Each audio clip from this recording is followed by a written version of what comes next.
All right, everyone. Hope you're all doing good today and hope you're all doing well. And Happy New Year. We are back with another episode of Speedruns From the Crypt, your bi-weekly horror hotfix. I'm your host, Dices, and hope you've all been doing good and, well, having a good start to the year. Today's episode is going to be a fun little theme. I kind of realized that while we play a lot of these games, I haven't had a dedicated episode going entirely to them. So I thought, hey, why not kick it with some Capcom classics? Capcom is a company that has done quite a lot of different horror IPs, and there's quite a lot of favorite ones. Some old, some new. So that should be fun to see. Anyway, just to kind of go into what we have today, we're going to have Dead Rising, Devil May Cry, and Resident Evil. And to kick things off, we'll be diving into Resident Evil with a category we don't see as often around here. Whether just because preferences or because we just don't see this one as much. Anyway, here's Resident Evil HD Remake with Punchy. Take it away. Hello everyone, I'm Punchy, this is Resident Evil 1 Remake, and we'll be running Chris Any %. The most common category of both kinds of Resident Evil 1 speedruns actually is Jill by far, but I prefer Chris. Also, Chinese. It is faster. Key point. Okay, we will get started here. 3, 2, 1, play ball. The Chris run has a number of small differences compared to Jill that makes I prefer the run, personally. We will get into why as we go. Okay, starting off here.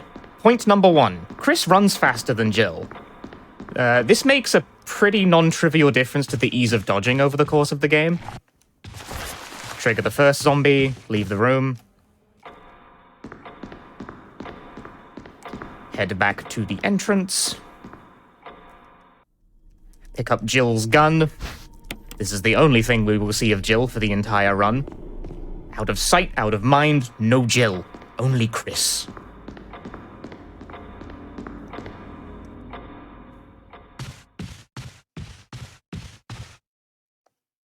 Faster by how much? It's something like 20 units, but that's a bit hard to define.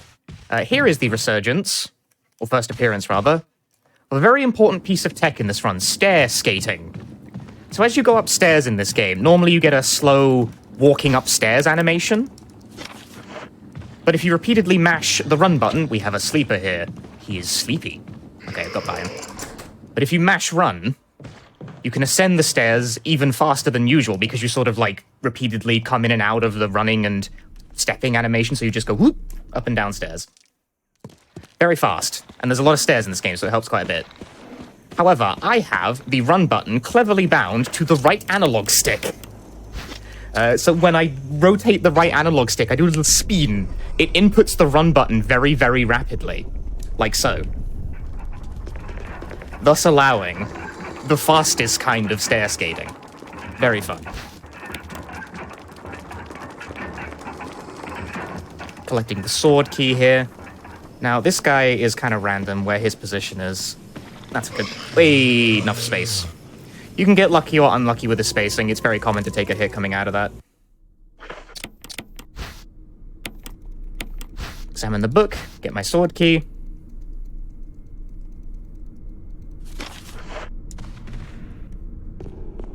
Yes, as I mentioned earlier, we do the run in simplified Chinese. This is purely a character count thing. Characters have to scroll across the screen, so the language with the least number of characters to scroll across the screen is the winner in terms of speed, and simplified Chinese is the winner. But not by very much. Like, simplified Chinese is not that much faster than Japanese. So you tend to see a lot of runners who just stick to Japanese anyway. But it is a lot faster than English. English is like the big loser here.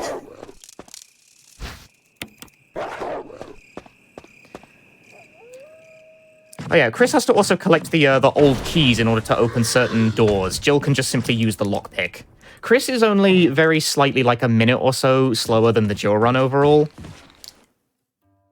But I find his early game more reliable, and that's a big deal, because the early game is very hard to get a run off the ground in Jill any %. Do a dodge for me. No, he's also sleepy. So zombie AI in this game is fairly random. Sometimes they lunge for you, like that, and that's kind of the behavior you want. Because it's predictable, it behaves in an expected way, but there's a chance that a zombie can be what is termed sleepy. Sleepy zombies be sleeping. It means they do not react to your presence in the slightest. This is problematic because it makes them very unpredictable. So you can't, like, bait them into doing a lunge. The idea is to bait them into doing a lunge and then scoot on by. This is not so possible when they ignore you. We're collecting a dagger. A dagger is a defense item. That's a mechanic added to the remake. When we get grabbed by a zombie, or in this case, a dog, we can use the defense item to avoid taking damage and deal it in return. So we need to collect a key item off this dog. This dog is very random. I'm gonna hope he jumps on me.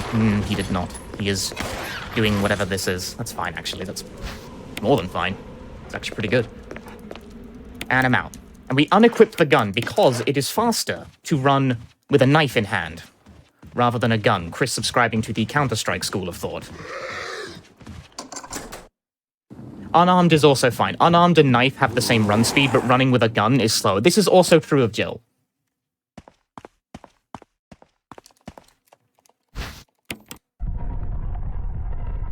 So once we are done with the gun, it immediately goes away.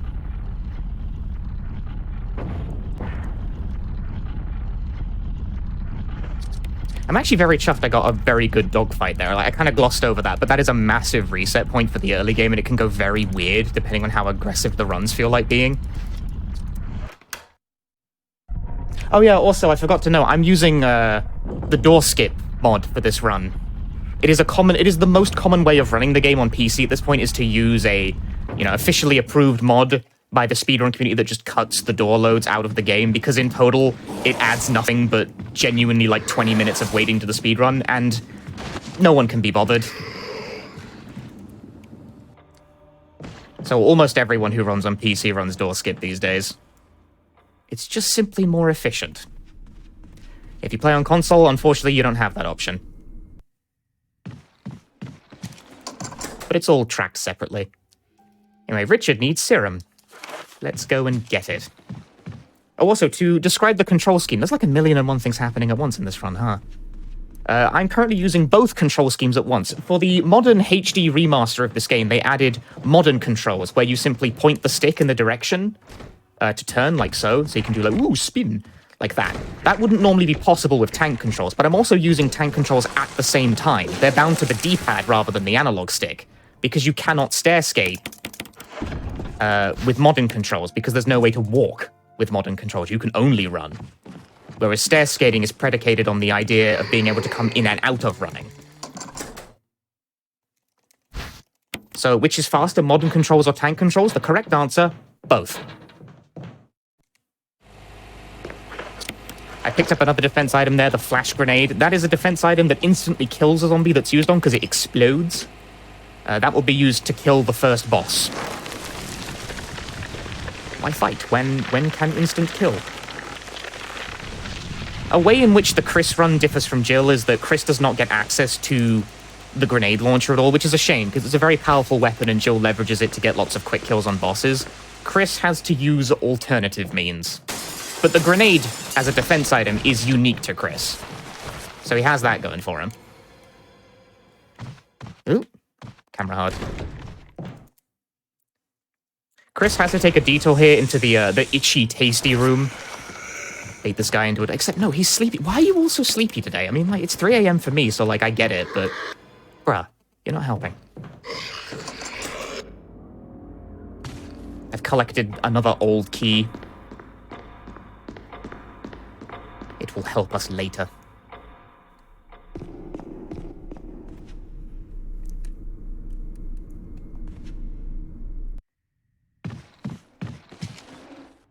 Deliver the serum. And now we gotta go back to where we were, because I kind of want to go that way, but you get interrupted by the cutscene. Rude. Ooh, good position for this guy. Love that. Easy. Nice and easy. This is a very, quite a random game in the early game. Like, zombie positions are sort of not very consistent, along with their relative aggression levels, so... This is going well so far. Like, touch wood. Is this wood? It's wood enough. Can be a bit scary. For instance. Cool. Gotta dodge there. You have to light this with the lighter. And this dodge in a narrow corridor. Ah, he's back turned. Can I get away with this? Yes! Nice. Making it look easy. So that guy doing a double lunge, because they can also go for you twice, is usually a bad thing. But if you bank hard into the opposing corner, you can just about get away with it. The range on back-turned lunges is actually deceptively small. And you want to avoid damage as much as possible, because if you get put into about, 50% health? I forget the exact range. Orange caution. You start to do the animation where, like, Chris, clutches his side. He's like, ooh, tummy ache. My tummy hurt. And that makes you run slower, which is very annoying. It's one of these runs where failure tends to come in triplets. There's a proverb about this, I think. Because if things start to go wrong, you take damage. Then you start to run slower. Running slower makes the dodges harder, which means you take more damage, and it becomes a failure cascade. It spirals out of control. Success begets success, failure begets failure in this run. We just kind of seemingly randomly walked out to the front hall and then came back in. That is the trigger for Rebecca to complete her piano recital. That is why we sort of let Rebecca do her thing and then come in and out. And yes, Chris has fewer inventory spaces than Jill. Chris has 2 fewer spaces. There is a couple of points where we actually have to detour to manage that. 6 is a very tight inventory limit for this run.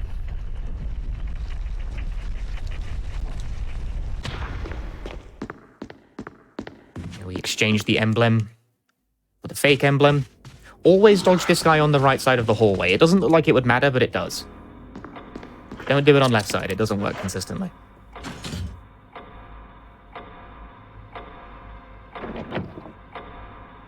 Just a little note for, I don't know, people who want to learn this game, question mark. Set the clock puzzle. Turn the big hand.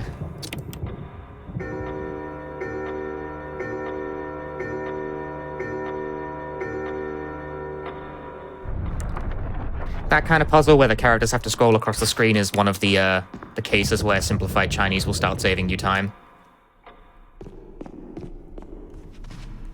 And now we have the shield key, which means we can go fight Yawn, and by fight Yawn I mean steal the object in Yawn's room and leave.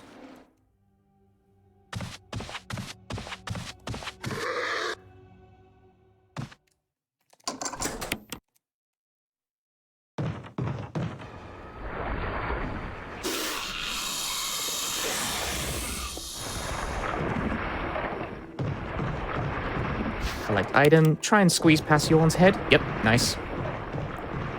And get out before you get bitten. So if you get bitten by Yawn there, it doesn't happen if you do the dodge correctly. You get poisoned, and you have to cure it with the serum, and it, like, forks the whole game in an annoying way. Ooh. Camera angle. It's fine.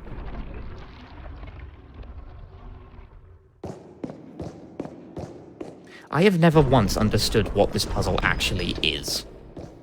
Like, I know the solution, because I've speedran the video game, but I don't actually understand what's going on here.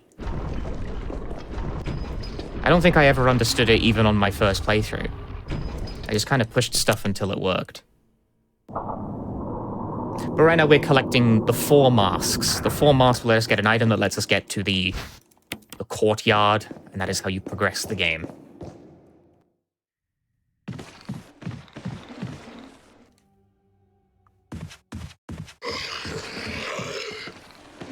Whoop. Stairs gate.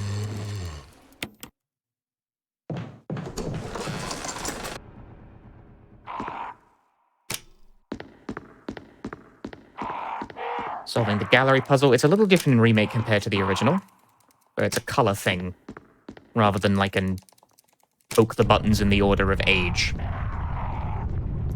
Gonna use our last old key to open up this little shortcut from the graveyard to the art gallery, which is very convenient for us, because that's exactly where we need to go in order to use the masks. The faster you spin, the greater the reward you receive for your stair skating.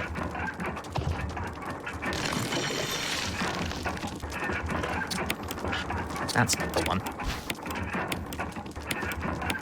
That box we picked up contains the second mask.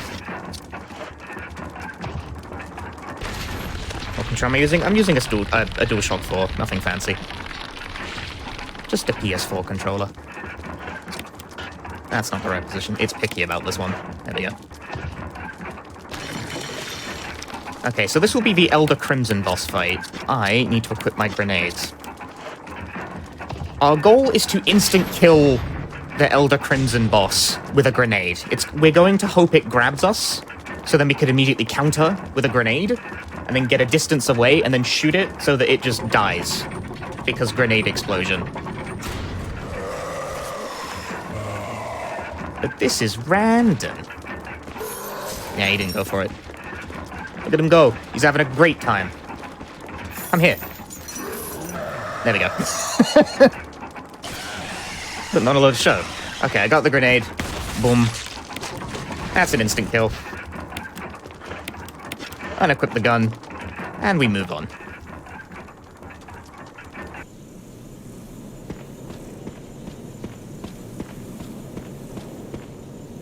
If he doesn't go for the lunge straight away, the grab, it becomes a comedy routine really fast.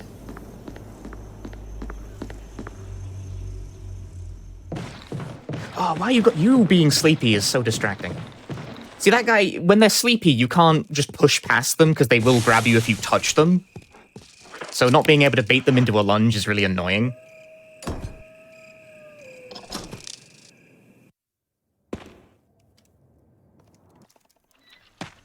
Anyway, to the gardens. Nice. The speed of these things rotating, these weather vanes, is random. It constantly changes speed, so when you get into the puzzle, it's nice if it's immediately about to cross the bottom right, so you had to wait a little bit there. You do not control that. You do not control the wind. You think you can control the wind?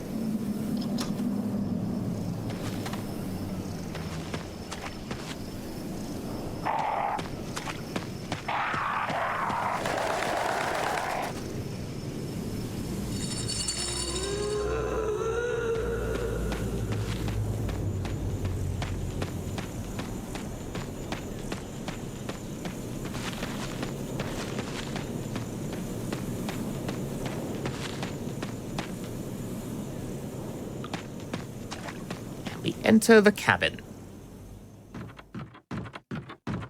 This is where we will meet an unkillable enemy. But first, this crank. And last bit of inventory management. Dump that. Dump that. I am now carrying no weapons. Ooh!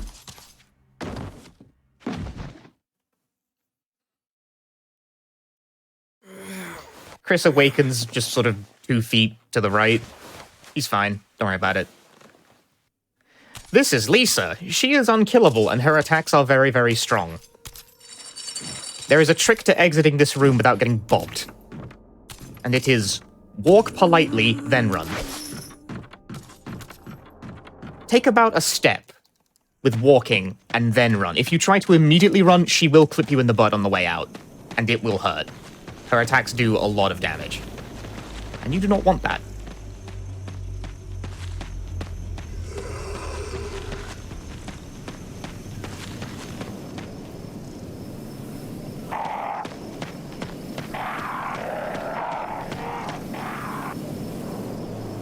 Okay, we have collected the crank, and now we can move to the guardhouse. Speedrunners are so impressive, learning a new language every time something's faster. I don't actually know Chinese. I know Japanese, which has, like, character overlap, so that does help. But, honestly, if you know the game, you don't need to know. You don't need to know. You can just do it. It's fine.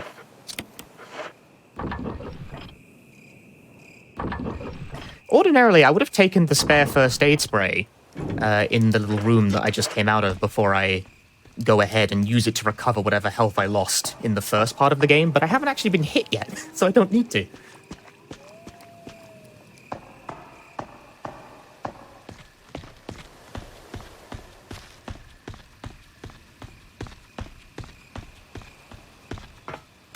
can simply pass on that.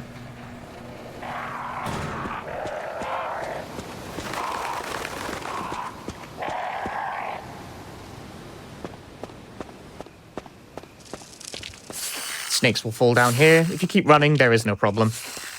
They will not trouble you. They will trouble you later, but not for now. Okay, now we're in the guardhouse. Step 1. Acquire the red book. Do not mind this spider. Shotgun shells, that is a tool that will help us later. And the red book. Good, spider's still on the door. That spider, if they get into the wrong position, can poison you leaving the room. And that's bad, because poison immediately puts you into the ooh, my tummy hurt animation, and then you start running slower. You pretty much have to take the detour to cure it.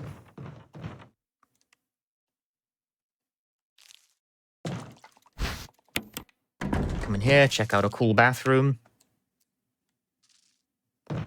Grab a key. This is the first damage I've taken, and it's damage we take on purpose. There is a puzzle you can do here to not have this tentacle grab you as you run through.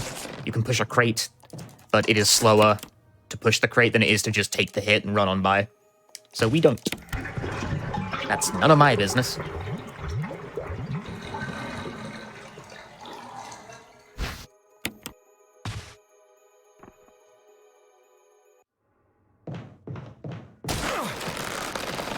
It's not a very large amount of damage, but it's not 0. Oh, that is another key difference with Chris's run, actually. I forgot to mention till now. Chris has a larger health pool than Jill, and that's like a big deal for getting runs off the early game. Ooh, okay, that still worked. We can push this bookcase from the side, despite definitely not being from the side, and that lets us get through to the ladder easier. Nice and simple. I think that actually only works if you play the game on a very high frame rate. I currently have it set to 120. I don't think it works if you play the game at a normal 60. Might be wrong about that, though. Don't quote me on that. Yeah, Chris has a larger total health pool than Jill does, and that makes a pretty sizable difference to learning the run, in my opinion. Or rather, the volatility of it. Because I said that when you go into Orange Caution, you start to move slower unless you lose time. Jill can only get bitten twice before this happens, almost invariably.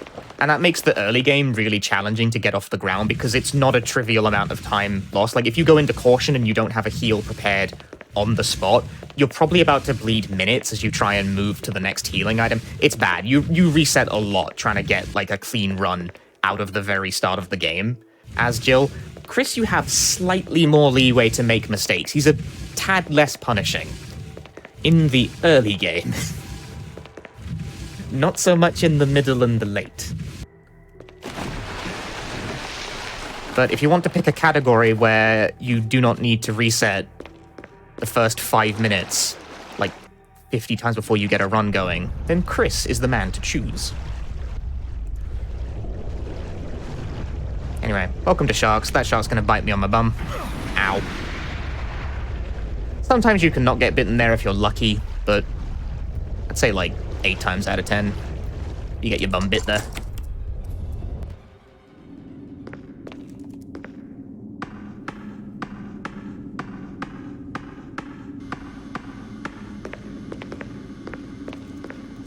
But that bigger health pool is one of the reasons I tend to prefer the Chris run, I think.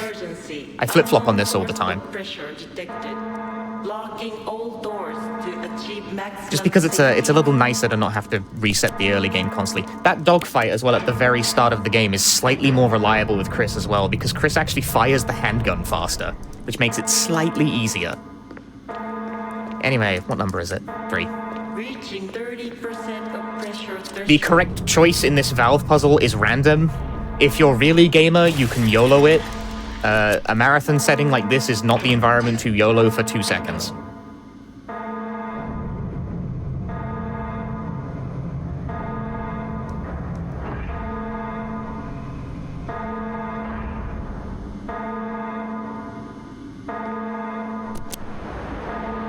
Would be funny, though. Training complete.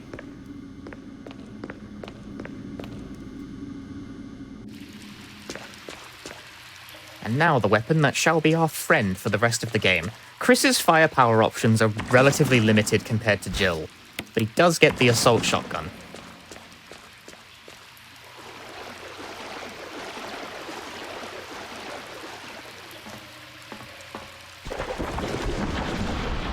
Which is the best you're getting. So normally you'd have to push the machine into the water in order to fry the shark, to prevent it from eating you as you try to grab this key. But also, if you take just the right line, you can just swoosh on by like it's no problem. That line's kind of scary because if you beef it, you die instantly. I probably shouldn't have done that in a marathon. Well, I did. I kind of autopiloted it. It's not that hard. Don't worry about it. Don't worry about it.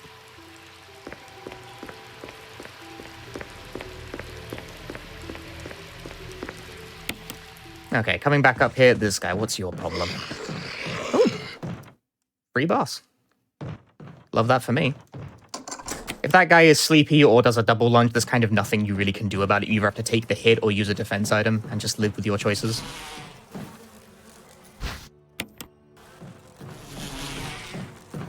Collect the insect spray.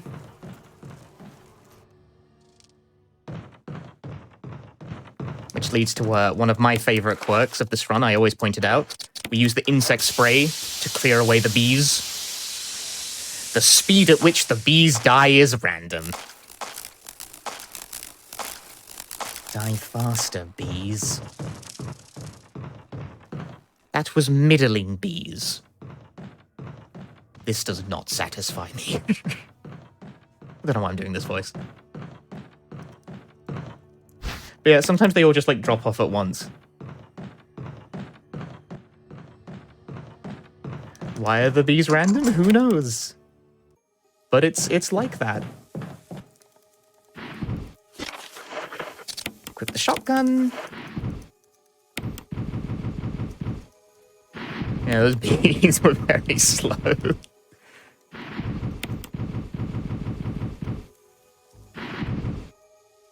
Okay, this leads into the Plant 42 fight. The Plant 42 fight, the way this is going to go is we want to shoot the core of it when the core is open with our shotgun to do damage. Sounds very basic, but here's the catch. I can't see the core. Fun. No, I dodged those. It's closing. You have to listen for a sound cue in order to hear it opening and closing. No. It's open. I actually have the music turned down a fair bit in the mix on my end, specifically for the purpose of making this easier to hear.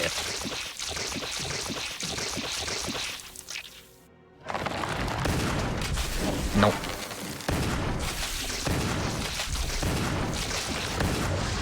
Oh, it died. Well, that went well. You're supposed to go, ammo route. Very ahead. You're supposed to go downstairs, normally, to deliver the final blow so that you're closer to, the key pickup here. But it died super fast. It actually died, like, ahead of schedule. I have 4 shots remaining. I'm used to it only having 3 left over. Note to self. Investigate that. Well, that was good. No complaints from me.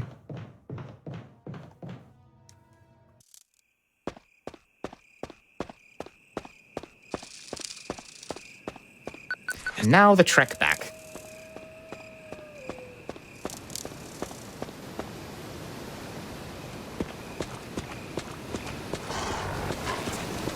Mixing V-Jolt apparently very slow. Chris can't do it. Chris cannot mix V-Jolt. Okay, we must take a line in order to avoid the snakes. Got it. Okay, good. I was concentrating on that one. That doesn't look like anything, but if you take the line is quite tight, and if you mess it up, the snakes will bite you in your ankle, and then you flip a coin, and if the coin comes up tails, you get poisoned, and poison will ruin your life. Rude.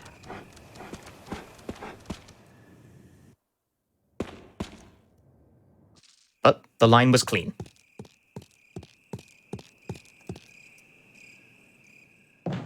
And now, hunters enter the picture. So we walk forward here, and I listen. When the hunter upstairs is above me, he's above me, then we go. But you see, that top hunter then jumps down when I leave the alcove in an effort to try and catch me, but instead I swoosh up them stairs and go right past him. While the second guy, he jumps up to try and catch me, but he's too slow. So that way I get past both of them clean. If you just kind of rush it, you'll get cornered between them and probably die. They'll kill you dead.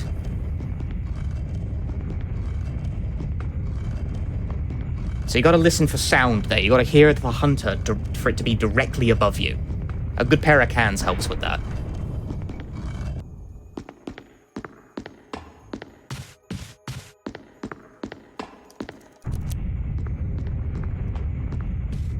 Because the hunter's initial position is fairly random, so you can't just, like, rely on a timing. You have to hear it.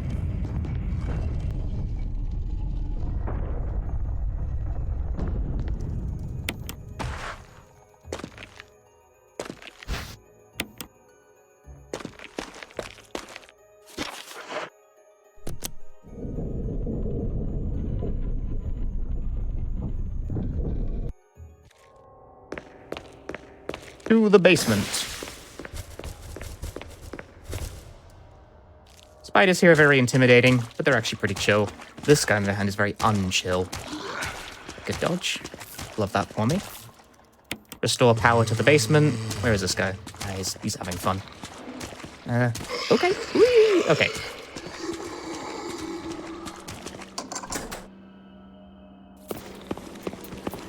And you? Okay, he's sleepy, whatever. Moving on with my life. Off in his own world.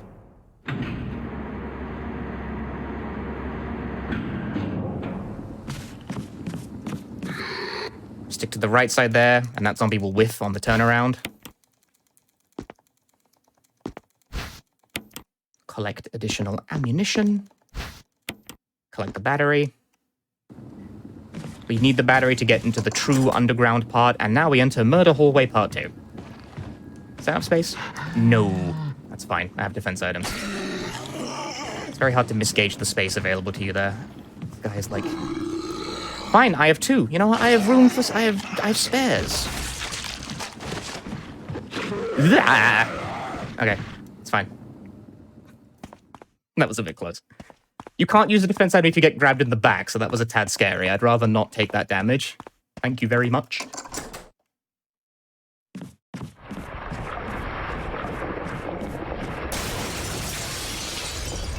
Alright, now we fight Yawn proper. Equip the shotgun, reload. There's a trick to firing this quickly, which is to release the firing button and then hold it back down. And that makes your shots come out slightly quicker. Tap L1 to re-aim. Ooh! Get knocked off the ladder. That's fine. That's actually strats. Aim one shot, and that kills. Perfect. If all your shots hit true, you'll get that in the prescribed number of hits.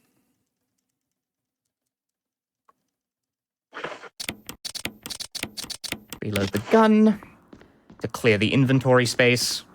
This is where Chris's inventory space starts to actually, like, hurt the routing. There's no way to do this any more efficiently.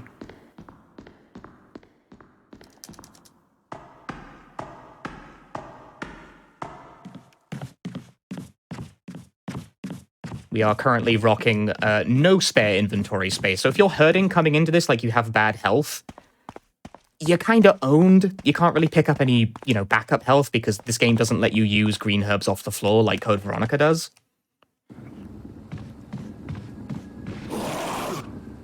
So we have to take a little detour before we collect the red gem in that room over there. Fortunately, there is a safe room right here. So we bank one of our books real quick. We don't need the books until later, so we can safely ditch that for now.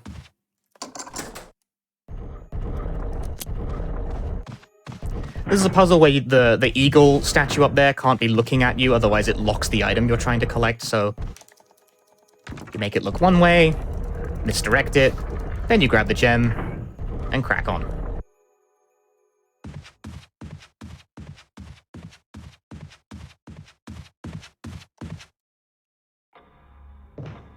Left side here. the hunter does like a little surprise turnaround. If you go on the right side there, the hunter locks onto you much more quickly. And then he can slap you in the butt as you try and run past. And that's not good. So left side is key there.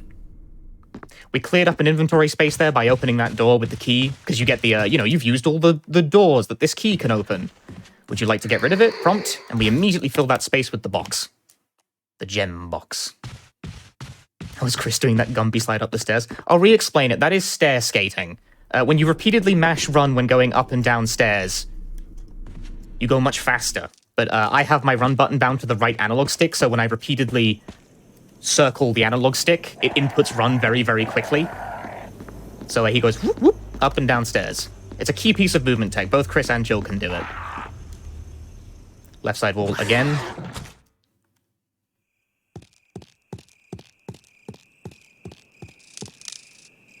You can do stair skating too, you just have to press the button really fast.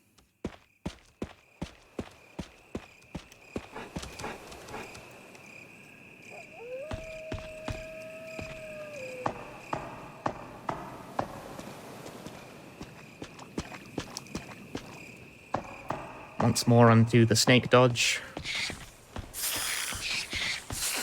Okay. Going that way is much easier than coming out. But still, if you beef it, there is a potential to get poisoned, and that makes life so much more difficult. Dogs are random, what is he doing? I do have run down to an actual button as well, yeah. Steam input is amazing, you can do many fun tricks. Ah, what you gotta be like that for? Be cool, man. Dogs are random, there is no controlling dogs. True of life, actually.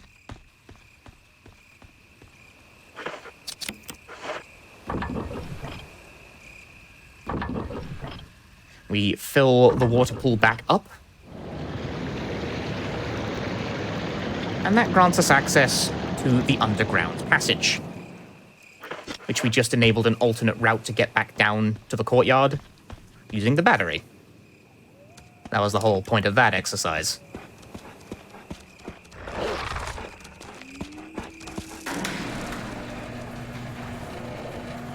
Now, are you going to move? Yes, love that.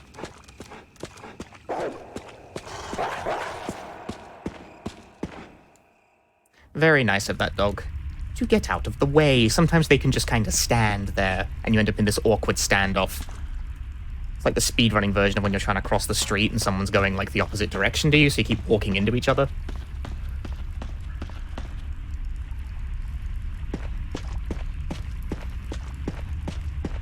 Anyway. Collect the hex crank.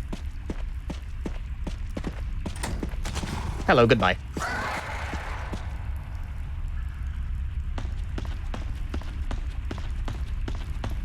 Chris has no time for this. These hunter dodges are fairly consistent if the line is good.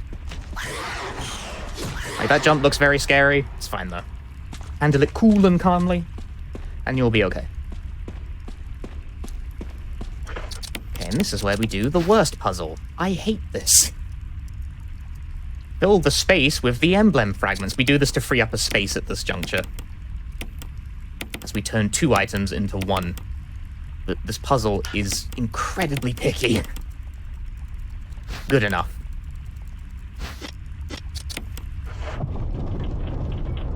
Good enough.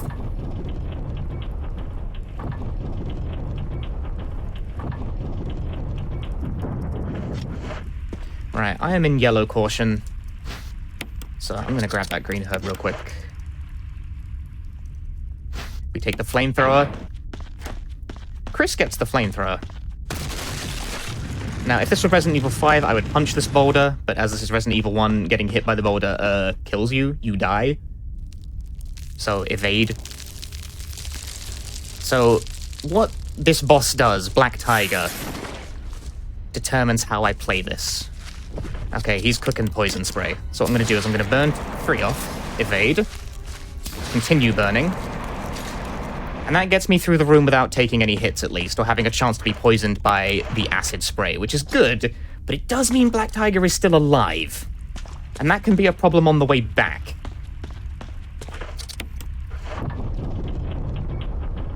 Ideally, the situation there is that you want Black Tiger to lunge forward so that he ends up near the door you're trying to burn, because then you can burn open the door at the same time that you burn Black Tiger, so it ends up dying by the time you get out of the room, thus clearing the way back to be safe.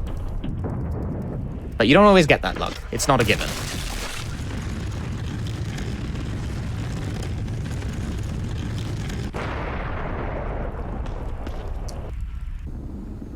Okay, statue puzzle. There is surprising subtlety to this one. 2, 3, 4 full pushes. This part is simple.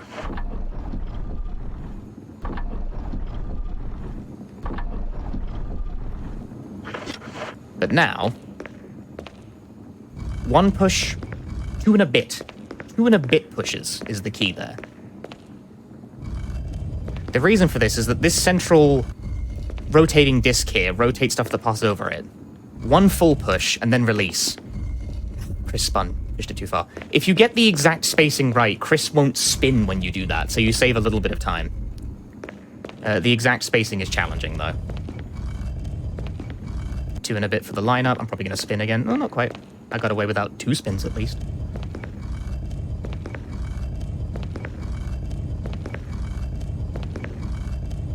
That's a little optimization.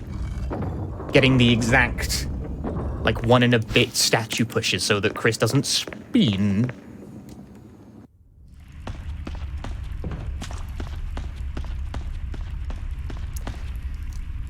And what are we going to get from Black Tiger on the way back? This terrifies me. Okay, he whiffed. That's good. There is a random chance that Black Tiger just chooses to immediately shoot poison at you on the way back, and if you lose the poison roll, panic, I guess, because there ain't no blue herbs for the rest of the game at that point.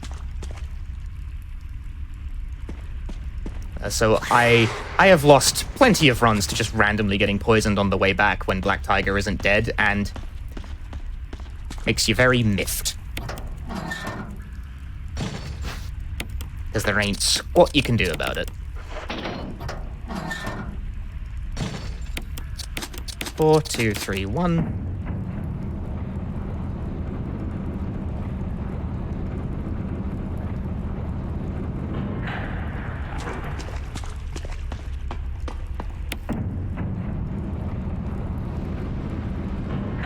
And down we descend.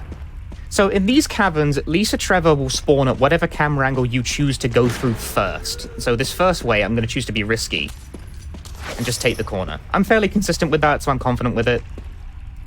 That's a high damage attack, though, so if you screw that line up, you are very punished for it.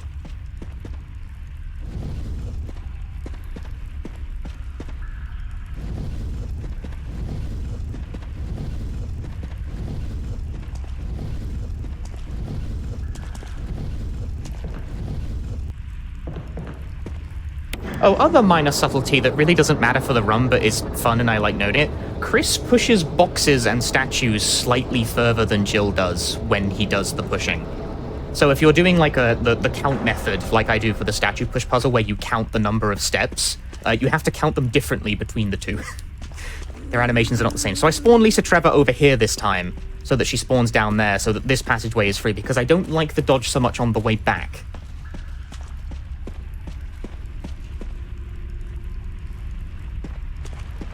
So you can keep it safe by doing that instead.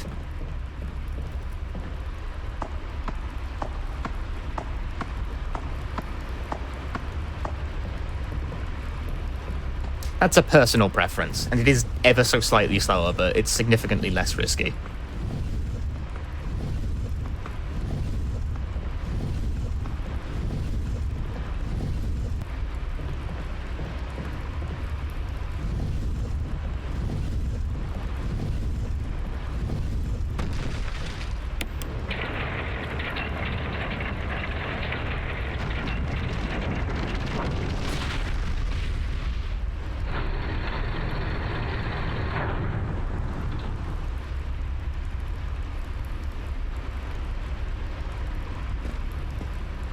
Pick it up.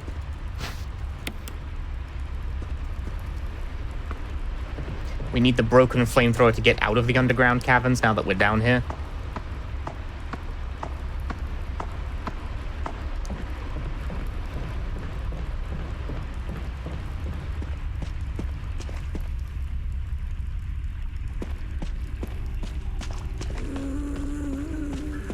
We bait Lisa into doing a swing, except we don't because she back-turned. This is interesting. I'm having a bad time with this. That'll do, I guess. That was odd. A strange situation. But okay. Get through, pull the lever. Insert the broken flamethrower.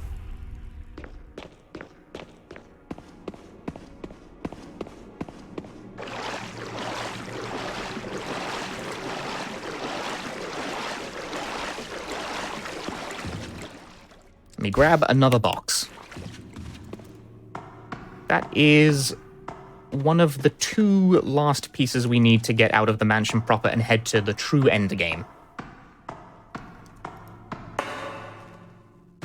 And so far, so good.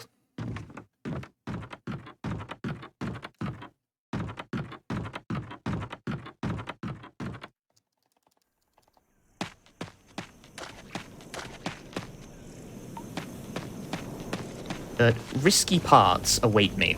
Hello? Bro just walked up and vomited at me. How scandalous of him.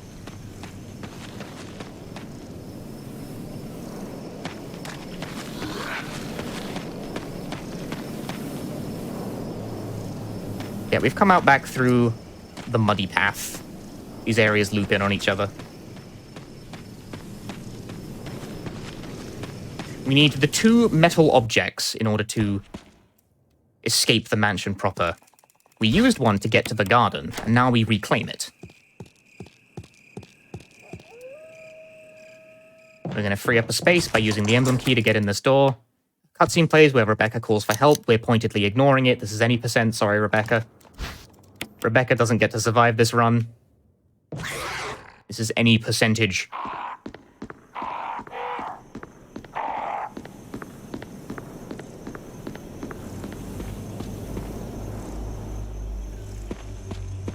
Now we have all we need. To proceed to the Lisa Trevor quote-unquote fight. It's not really a fight because we don't really have any intention of winning. We intend to leave, which is ever so slightly different.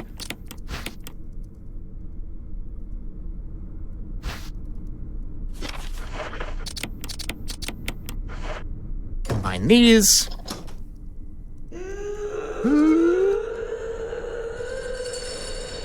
So the Lisa Trevor fight revolves around pushing down 4 stone pillars in each corner of the room in order to open the exit. This will happen while Lisa Trevor is pursuing us, and if she hits us in the back of the head, she can knock us off the platform and kill us instantly. Her movement is not consistent, nor is the target of her focus, because we also have Wesker backing us up in this fight. And whether or not she chooses to go for us or Wesker is... who knows?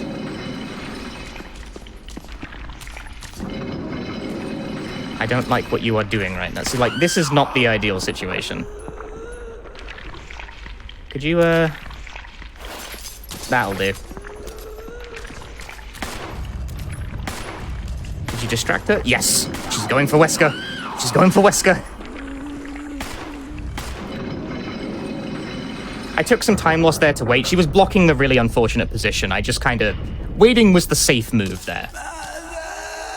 Because if she, like, turned around and backhanded me as I was trying to cross through, she would probably knock me off the platform and instantly kill me. And off she goes.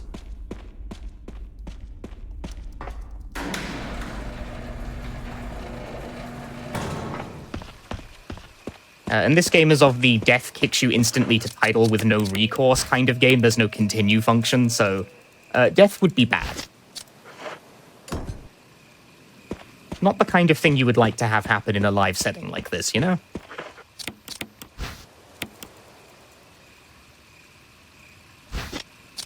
But we got through it. That's the important part. We use those books we've been carting around the entire game to reveal the way to the lab.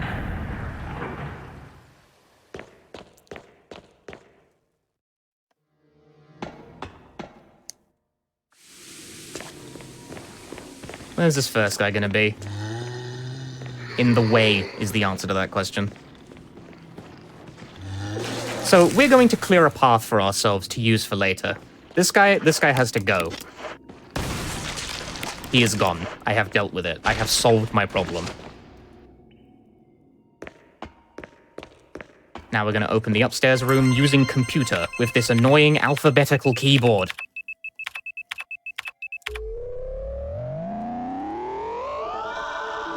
It's so cursed.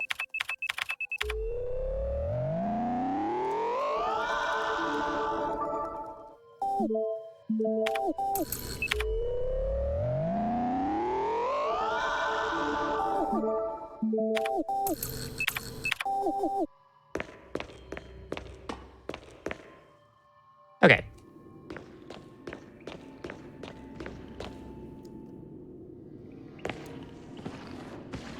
Both rooms opened.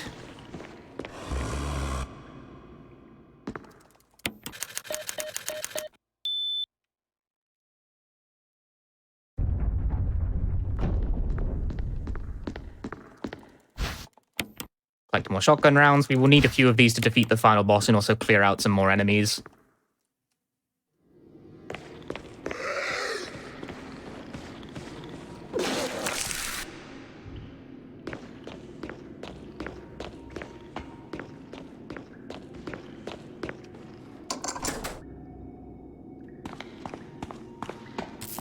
There's this guy, for instance. He goes for it. He doesn't have it, though. So there's this chimera. I would prefer to kill this guy. This guy can present a pretty severe problem for us on the way back. Because we're collecting the nitro capsule, which the game warns you is extremely sensitive to shock. Right now it's empty, so we're okay. I'm also going to axe this guy. I hope that killed it.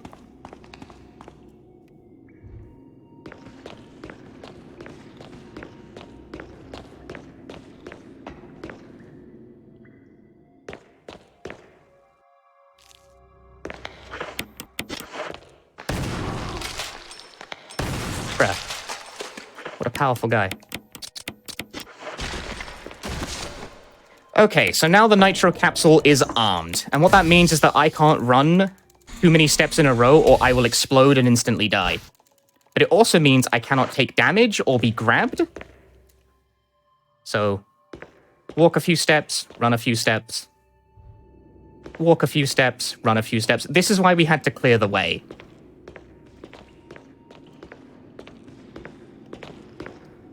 Because otherwise, these enemies become a bother. Yeah, he's gone. They become a risk.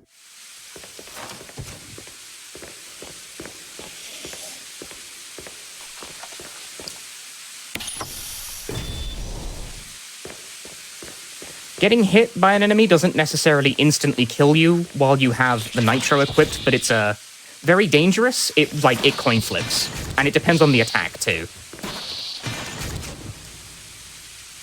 So in the interest of not taking coin flips 50 minutes into a marathon run, I prefer to just shoot them.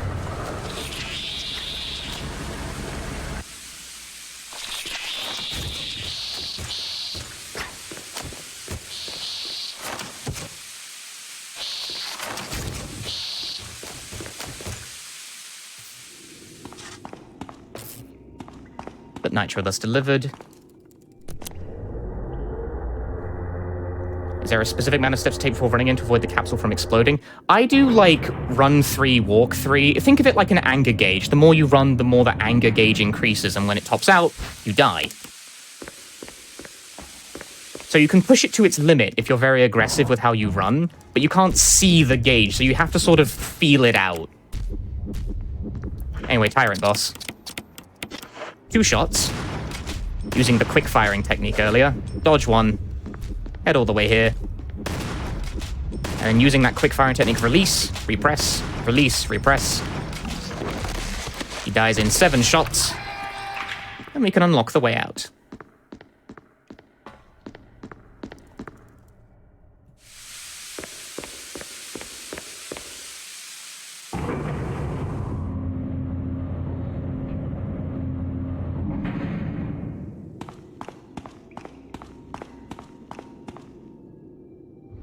The other thing that makes the Nitro Capsule a bit tricky to get the feel for is that it depends on the chosen difficulty. This is being ran on normal mode, which is the traditional difficulty of Resident Evil runs, as it were. But if you run New Game Plus, which is typically ran on very easy, you have more lenience with your steps. You can do, like, run 7, walk 2.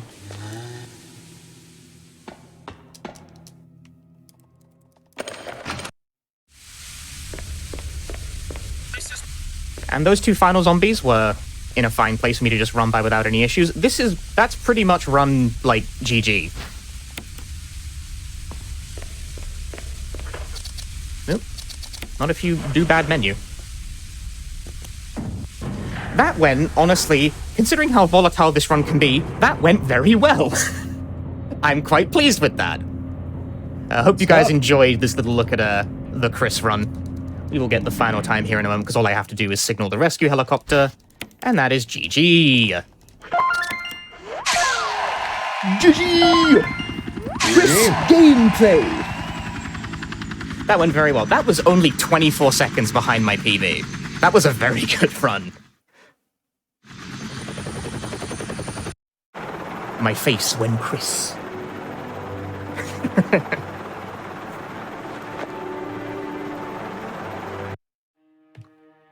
What time do we end up All getting right. here? Let's see. Chris, you did a fine job. 5438. You did a fine job, Chris. That went very well. That went very well. I'm quite happy with that, personally. Considering Alright, how GG. incredibly volatile and how many things can go disturbingly wrong, the fact that I got out of, like, the first half of the run without getting hit at all is, like, I would kill for that kind of pace on, like, real attempts. That started really well. It was a pretty good run. Excellent. Very, very pleased. I feel good. It was good. That being said, as well, if anyone wanted to watch you do more Remake Chris or any other speedruns, where can they find you? You can find me at Twitch TV/Punchy. I'm still doing this run over on my channel. I also... I've been doing pretty much nothing but Remake for the past, like, few weeks, I'd say. I picked this game back up again because it's fun. I like it. I've enjoyed watching it. It's a pretty cool run. But I do lots of horror game speedruns. I don't just do Remake, but this has been, like, my current squeeze. I'm enjoying it for the time being. All right. Thank you once again for that run of Resident Evil Remake. For everyone here, we do have a couple more runs for the night, so don't go anywhere. We will be right back. All right, everyone. Welcome back from the break. Hopefully you enjoy that run of Resident Evil 1 Remake. Up next is going to be a personal favorite of mine, and I will not be running it. We have another great runner here. I just put that in advance because a lot of people probably assume that, the game coming up, it would be me. No. I like to make sure that we have a lot of fun here, so. That being said, this is a pretty cool category for one of my personal favorite games. I really hope you enjoy it. The runner is also a pretty cool friend of mine, so I hope you enjoy it. Here is Dead Rising, All Bosses featuring Teddy Rat. Take it away. Alright, I'm just gonna hit the start button already. Time to the start. Yeah, it Absolutely. starts when I start moving. Why not? Yeah, this game cool. We're gonna go jump a lot, a billion times, because that's what you do. Time starts right now. I'm jumping, hooray. This is the thing you gotta do in this one, because it's faster than running normally. Just speedrunner things, haha. Yeah, this game is like one of the meanest speedruns I ever encountered. I was running it earlier this week too, like both the days, past 2 days, and I was on like extremely killer pace on both days, and they both died to like things I've never seen before. It's really sick. Do you know that Kent can just like kick you 3 times to start the fight in his the Kent 3 encounter? And you can't do anything about it, he can just kill you. It's so sick. Yeah, there's a lot of boss nuance in this game. And Dead Rising has grown a lot as a speedrun over time. This category, as well as one of my personal favorites, All Bosses New Game. I was at like a minute ahead going into that, and I had a minute of time save after that. I was like, oh, this is so cool, I'm gonna get a huge PB by like at least a minute or something. Even Brock was terrible, and then... Nope! He murdered my run! Oh, come on. I'm getting murdered right now, hold up. I need to find... What's-his-face is gone. Oh my god, this is a thick crowd, this sucks. Oh, it's right in weird spot. Get out of here. Time to go to the mat. I guess it'd normally be a reset, because, like, this first section is incredibly luck-based, but oh well. And then just to kind of explain a few things here. So for all bosses, new game, right now we're at a level 1 file. Normally, we're not very strong, we're level 1. So in order to help out with some of the early game bosses, we're going to be grabbing a shotgun, because shotguns do a lot of damage early game. As well, I'll be grabbing a couple of coffee creamers here, because these are going to help make a mixed drink later, which is going to allow us to do a fun boss strat for a couple of fights. We're gonna get the fast beverage. We'll worry about that in a second. I need to ignore Goofy here. No, get away from me, Jeff. This is my adventure. You can't come. You gotta not find your wife who is like 3 feet away that way. Even worse, he's gonna die of loneliness in like 10 minutes. Can you Thought he imagine got, like, being struck by alone for 10 lightning or minutes something? and dying because of it? Yeah, he's powerless without his wife. Oh, it's kind of sad. She doesn't die though. She holds all the power. She gets to escape secretly.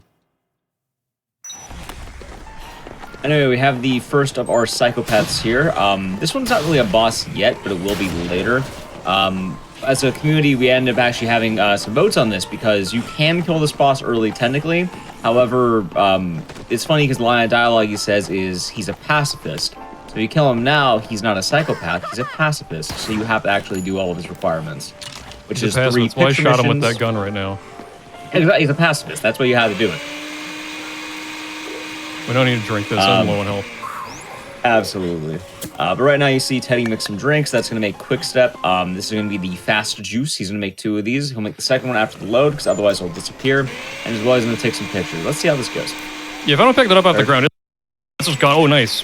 Yeah, this is like one of the dumbest parts of the run. Kent can just not take your picture, or he won't pose for the picture, like, forever.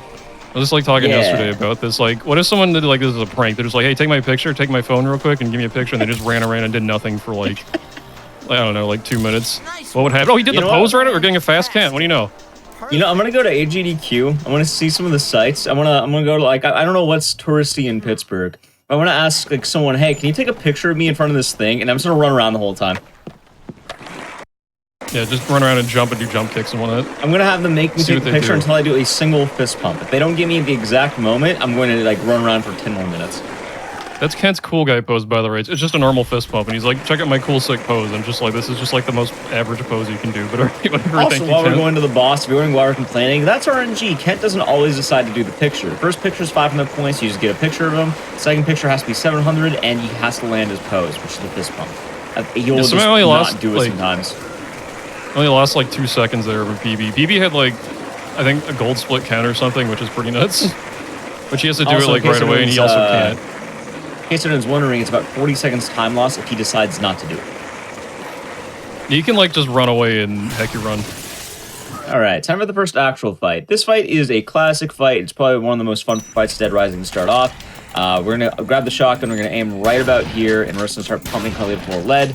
We got the running pattern. This is actually the one you want, because you can just kind of keep shooting the whole time. There's a stopping pattern, which you'll stop by that first post. You just shoot him in the feet, and it works the same. Both are pretty nice, but good fight.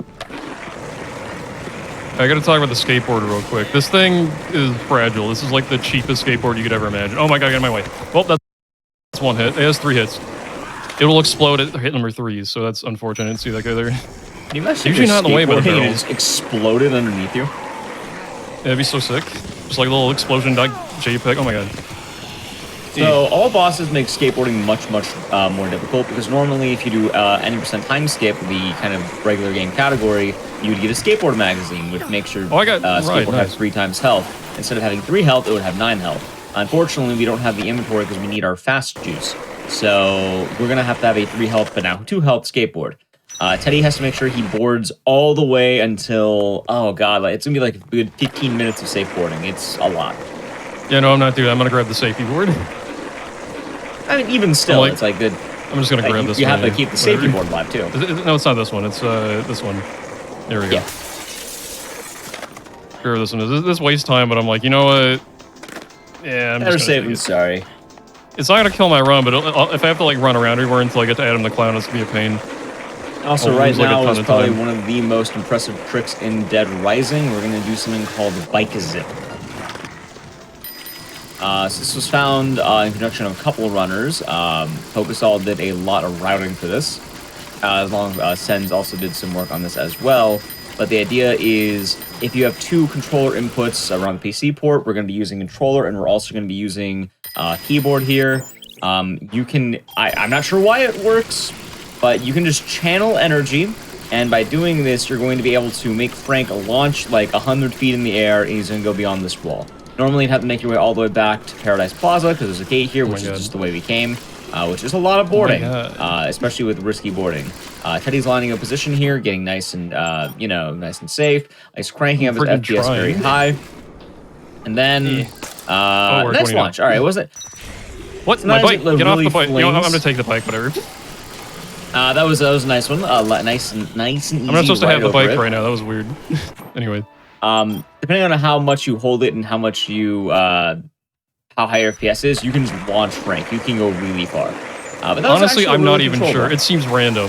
Like, sometimes I've had Frank, like, really deep in that wall and had him, like, held in the wall for way too long. He went, like, 3 feet in front of me. Whoops, there we go. It's a lot of factors that go into it. It's magic, I think. Also, yes, this only works on the PC port because you need 2 controller inputs, and you can't really do that on console.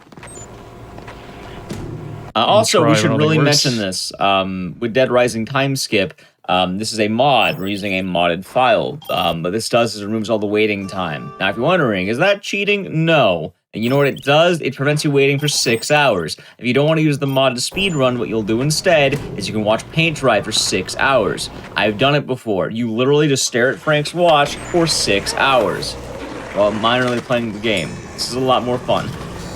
Oh, by the way, I saved the game, so like the run can't just like die now. You don't have to start the whole thing over. I think it's like one of my first opportunities to do that. Because if you just die in this, you're dead. I think this is probably one of the hardest early game boss fights. It's probably top 3 for most difficult fights in the game. There's a lot. Unless you do this one cool trick that Carlito hates. Yeah. Just kind of break it down. What's going to happen is Teddy's going to skateboard up these stairs. This is a strat found by Breaking Fuse. Earlier, he grabbed an Uzi. The Uzi is going to allow him to kind of get a lot of quick shots. So Teddy's going to just kind of get a quick line. Oh, what? That was a cheap I'm dead? I might be dead. Okay, no, I'm not dead. No, you decided not to shoot. What do you know? Did you know getting shot by a giant sniper really hurts? It does. I lost 2 whole pips of my orange up there. The frick. Alright, goodbye. But yeah, the Uzi stuns Carlito, so you can kind of instantly hit him. It does a good amount of damage, and you need to get really, really close to the Carlito just so you won't get shot like that. You can get unlucky because sometimes your bullets will just have fall off, and if they have fall off, you just die because he'll get shot. More like I want him to come to me, but he never does. Except during PB. My PB had such a good early game. It's kind of nuts. Oh, let's go over here. What? Don't! I already replaced a board. I'm gonna get hit again. Alright, that guy's scratching their neck. That's a zombie queen. We're gonna deal with those later. That's a thing I'm gonna need for the end game. They're really cool because they kill every zombie around them when you smash their jar in the ground. But yeah, don't worry with those guys for a while. It won't matter until like the very end. Yeah, now's your designated Gon Guru time. We're gonna go defeat the prisoners to get a cool machine gun we're just gonna use for the next couple bosses. Yeah. The fun strat here is that Teddy actually is playing at a certain FPS. That's going to force the comics to always kind of crash into this tree repeatedly, and then you want to take out the gunner as soon as possible. This is why we have the SMG with hopefully enough ammo. Good. If you just like burst fire, they're fine. They're gonna drive away, I think, or no? Okay, they're being nice. Damn, we didn't get the part about eating corn from the can. That sucks. Oh well. That song is a big goofy meme for everyone that listens to it. It's got weird lyrics. Look up the Gon Guru lyrics in your spare time when you feel like it. It's a terrifying song though in context of this game. I guess. Oh, what? How? I know. When I was younger, I was terrified of hearing that. 4 survivors escorting them back. You hear Gon Guru, and then it's all gonna go to hell. Oh yeah, I mean when you have survivors with you, I guess. Oh, but the actual song is like really goofy. Whoop. Oh yeah. Alright, anyway, right now we're down in the maintenance tunnels. This is going to be used for later missions. We do need a key. And I got a free skateboard anyway. Gun. I don't have to get a replacement board earlier. Damn, we get the good luck. That's luck-based, what you get in that box. That's one of the only places you get a random skateboard drop out of boxes, I think. I think in the entire run, out of all the boxes we encounter for the most part. Most of the time I hit that box, it's usually like a bag of frozen peas or something. Or the can. Yeah, or like the can of beans or like a saw blade or something you can't use. Alright, so you can see the gun is back on the card here. Teddy's going to be using this gun for the next 3 boss fights. Technically use it for like 4, I think, if you have like a certain luck. There's a strat where you can get a 3rd juice for the clown. Adam. Yeah. Yeah. There's a good, I don't know how to do that one yet, but apparently it's based on getting stock as your first upgrade. We got Zombie Ride. That's the whole thing. I'm gonna fight Cliff first before I explain levels and whatnot. Go away. You can do Dark Souls so backstabs on you, and I'm not even kidding. Like Dark Souls 1 pre-patch backstab, this guy is nuts. Alright, good fight. Oh, we saved time here, nice. I almost always lose time to the split. This guy is a big pain. I'm gonna drink the speedy juice. Look at me, I'm gonna go run really funny. They just speed up his animation, it looks silly. I'm gonna use my mouse to hit targets here. I have to randomly kill survivors throughout the run because, like, I think there's like a hard limit of 8, and if we don't get rid of them, and like a boss that spawns in that has like, let's say there's 3 survivors there, let's say some boss is like 6 survivors later, they will not spawn because you have to have their room for their survivors in the game, and if it's not there, then we can't fight all the bosses because the boss won't be there, so I gotta do crimes to get bosses to show up. Here we go. Cletus time. Hopefully I don't get pushed into the shop. Am I hitting him? In the store, you'll get shot. Am I hitting you? What was that? Okay, now I am. I don't know what that was about. Oh, are you? I don't know if you were. For a second I wasn't. Yeah, I don't know. There we go. Dead now. See ya. Cletus is an awkward fight. When you're outside a store, you technically can't shoot you, which is really nice. Because otherwise, you just keep blasting, you keep falling over, and it's a big pain. Yeah, the big problem is, as you noticed, the zombie push. Yeah, they can push you inside. This store is the big thing, or they can like bite you and make you drop your gun a ton. It's a big pain in the butt. It's basically a pray for good luck that nobody heckles you or anything. Nobody harasses you. And also, Cletus can just duck behind the counter when he feels like it. It'll just be like, it disappears. See you later, buddy. Then you're shooting at nothing. You're like, oh boy, great. Thank you, Cletus. I didn't want to speed run fast anyway. You can't shoot him. He's behind impenetrable glass, I guess. I mean, maybe the grocery man, who's a really easy fight with this gun. Otherwise, I think he's a big pain in the butt. He's got like an armored grocery shopping cart. Oh, I didn't show the meat sign. The meat sign's so good up there. We'll see it later, probably. Look out for the meat sign. It's a good sign. I missed. No, we're good. Hooray, I didn't get stabbed by that thing. Fantastic. I didn't start paying attention to my levels. I don't think I got attack buff at all. That's kind of normal. Yeah, I have 6 health and we just got a skill, so no, I didn't get an attack buff. Damn. There's the thing with skills. Skills are sort of random, but they're in packs. Whoops, wow, nice. Like, the first 5, or first 4 skills you get for the first 5 levels, they're all the same skills, but the order you get them in is different every time. And we're in the second grouping of stuff. I'm looking for the attack plus before I get to Adam, otherwise I can't get it until after the next 2 bosses, which will slow down these next 2 fights. And that sucks. I can't do anything about it now, so I have to deal with Adam with less damage, but I'm also going to make a huge safety save. This guy is the run killer. He has a lot of jank involved with him, which is going to be a problem. Okay, they're all in my way. That was a lot of zombies in that alleyway. I'm going to go straight to the turlet, that's where you save in this game. Let me go over here, at least one of the places. Monster. Just to really quick kind of say what can go wrong here. Let's see. Adam can quite literally 100 to 0 you. His damage is based on FPS, and the PC port's wild because he will quite literally do all of your. I forgot that advances time. I have to do a like thing with this. Hold up. I have to reload it.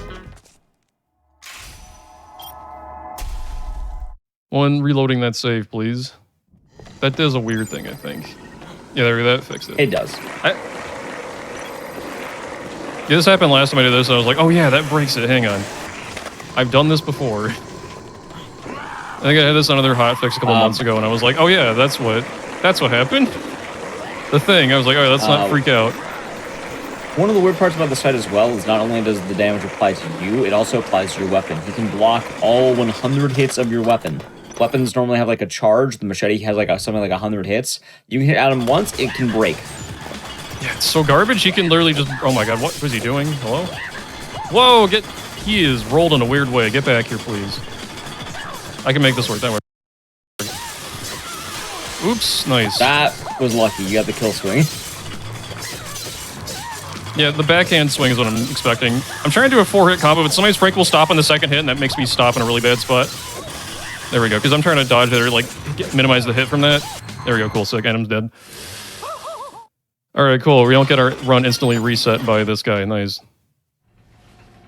Very good. Now we're gonna get Greg, the hero of this speed run. Come on, Greg. I need to speak towards Greg, and then we gotta get all these zombies out of Greg's way so Greg can do the thing. Greg is the only Gotta make sure Greg is a survivor green we're tech going to every care day. Survivor, yeah. Interesting yes, choice of words. Let me Survivor. go over here. Well, I mean, he'll survive long enough. I mean, we have to escort him like a survivor, but like, he's just here to show me the shortcut. He's technically not a survivor yet, I think. Oh, what? Why are there so many guys around here? I need to waste a bunch of ammo, or actually, I can use the chainsaw. Greg, Greg, you get the skateboard magazine, by the way? I know, I'm gonna get that. I need to get these guys out of the way so he doesn't get harassed. Greg also likes to freak out and go like, Frank, come on, get over here. I'm scared. Trying to make him less scared. You gotta think about Greg's feelings sometimes. What? Huh? What is he? What are they doing? The guy was up in the air. Get out of Greg's way. I meant to kick these guys, that maybe. you can do for Greg. Greg, where are you kidding me? immediately hit. It's funny because you can hit Greg off the top, and then he'll like walk down the roller coaster ramp. Like he'll just fall down immediately here. Oh, he can do that? That's weird. I had no idea. I want to shoot, but I want to It's a accidentally really precise take out thing. Greg. I'll have to look that one up. Anyway, Greg has done such a good job. We have a reward for Greg. Yeah, I guess. A trip to a farm Yeah. upstate.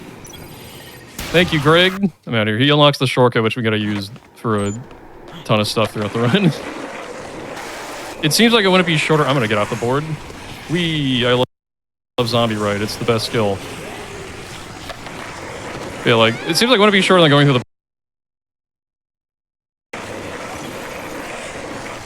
Or at least like a good maybe like 10 plus seconds or something. I don't know what the exact time is. But we'd use it like enough that it adds up. Oops. My skateboard doesn't have a ton of hits on it. I'm gonna try not to hit anything. And by the way, Zombie Ride. Zombie Ride, it's the best skill because it makes you immune to grabs for like 3 seconds, and grab force you into a QTE, so that wastes a ton of time. I think each grab is like 5 seconds of time loss or something, so being able to avoid that's really nice. Here's the fun part about grabs. It's RNG, and you get a weak grab, and ideally you play right. Also, this is absolutely necessary. He has to do this. Yeah, I have to take this picture for the speed run. I assure you, it's absolutely necessary to the run. But yeah, grabs will lose anywhere from 3 seconds to 10 seconds. I didn't know it was that big of a 3 at range. the best. Yep, well, 10 is if you get the really bad grab that takes you to the ground. Yeah, I figured it was the UFC grab or whatever you get taken to the mat. Yeah. Oh yeah, by the way, there are some grabs exclusive to the PC port, where if you get grabbed, you can't escape it. It's any grab with a double input, which I think is the one that counts for the 10-second time loss. Yeah, there's like one where it has like 3 inputs and it's just like, you're like, oh, I can hit all those inputs, and like after you hit like 2, it's like, nah. None It's for you. impossible on the PC port. Yeah, it's so lame. Oh, it's Kent 2 time. Okay, here we go. For some reason he laughs like he sounds like he's behind you or something. That's just Kent's mysterious aura. He can just do that. My board's not even flashing. I'm such a good skateboarder. Alright, then you just speak towards this guy. Talk to me. There we go. I'm gonna kick plate glass. What is that guy doing here? That's this one. Okay, cool. Oh, good, he followed me. I don't want him to harass Kent. Anyway, Very Ken cool. You wants a just show him the sexy picture. photo, which is why you needed to get the erotica photo. There are a few ways of getting this in game. The easiest, since we're doing the main story, is just by getting a photo of Jesse grieving over Brad, because that moment lets you get an upskirt photo, which that is a sentence out of context would probably not be very good, but for Dead Rising speedrunning, it's necessary. Yeah, just blame Ken. He's a big this weirdo boss fight- paparazzi strange guy. Yeah. This boss fight's gonna be a little bit weird because it's easy on paper, but it's one of those that can one-shot you if you're not careful. You can get the apple up top of the little... I'm usually fine with 3 pips. Alright, just be careful. I just have 3 usually, and I'm fine most of the time. I kind of found out some of the Joe is a secret sauce in weird this fight fight. where you just gotta kind of move left and you can dodge a lot of her hits.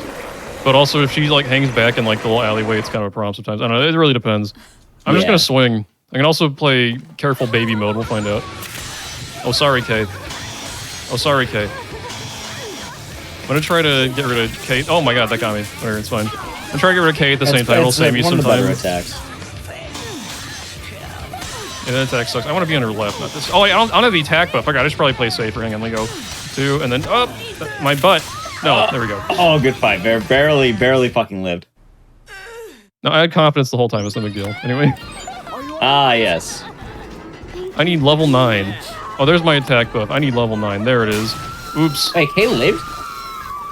Yeah, I stepped away to make sure I got good hits on Joe. But anyway, I have to do this because the thing I mentioned earlier, survivor spawn limits. Because there's a boss that's coming in right now that has 5 survivors attached to it. So if I don't get rid of all the survivors here, no boss. So, oopsie daisy. Yeah. Frank's got to become the real psychopath. Joe's overhead does about it can do up to 3 bars of damage. Meaning if you are about 3 bars, it could one-shot you. Whoops. Yeah, Joe hits you with the thunderclap and it can just kill you in like 1 hit. It's so nuts. And also the taser attack, she can do like a command grab thing sort of once she stuns you. It can waste an absolute frick load of time. Yeah. She'll just like stomp on you for like a solid like 10 seconds or something. It sucks. And I think she can also remove like 2 pips of health during that too. Or 3 even, I don't know. She can. The fight's also in a weird area because it's not as hard as some of the other fights because it's like, oh, you have to manage the survivors, but we don't care about them. We kind of just, in fact, we killed them. Yeah, oops. So it ends up being a bit of an easier fight because you can just actually use K as a human shield and just sort of attack Joe through K. And normally, if you can get a 4 chain that's nice, if you want to play it safe, you just kind of go in waves of 2. Yeah. I normally just try to like keep spamming attacks, but... yeah, this is the Sniper 2 for the Simple 2000 series. These guys are annoying. This is actually the Sniper 3. These guys, it's 3 guys. Hard, the main thing about them is you just don't want them to split up. Yeah. It's less hard, just more get good luck. The worst part is they don't do any damage. They like poke you. Yeah, they just stun you like pretty mosquitoes. much. It'd be annoying. Yeah. And this could be a part where you lose time or gain time, and it's probably the most random fight in the actual game outside of, or probably the most random part in the run outside of like the final boss and the early game stuff. I think I've discovered too, I have to go on this escalator or they will just like almost always be on the bridge. I think that's what's happening, but like sometimes they can just be on the bridge anyway. I want them to, oh, they're on the bridge, damn. I need you guys to get on this railing here. I want them all to go on this like inside railing. Roger has been that guy lately. This inside railing, they just come here, that's the best. One where Jack's on right now. Yeah, right here, because I can just like stuck and I can hit them until they explode. There we go. Can y'all? Can y'all? Roger. Okay, well, oh my god. Well, I can't, well, bye. Oh, freaking heck. Oh, okay, whatever, I'm just gonna blast him back here. Where are you? Thomas, do not. Nice shot. Can you run into the shoe store? Oh my god, Thomas, stop. This is not a good sniper, in case you can't tell by how everything's going. There we go, hooray, let me get out of here now. Yeah, lost 20 seconds, cool. I can save, like, a good 20 seconds there, too, is the worst part about it. Like, they're so random. I've had them bunched up all together, like, 1 time. It's just like, oh, cool, I'm just gonna spam my chainsaw, like, 5 times, and we win the fight, it's free. But, oopsie-daisy. I've had that fight can also just, like, straight-up kill your run and lose you multiple minutes. Oh, yeah, by the way, there's a bunch of guys who are in a cult right now just kind of hanging around. I don't know why there's so many of them. There is dozens of these fools. They might be here, sometimes they're not. This is one of those times. I'm gonna jump this. Okay, yeah, great. Skateboarding is a real great time. Whoop. No, thank you. I think I just canceled that grab by hitting that guy, but I took a skateboard hit. Worth.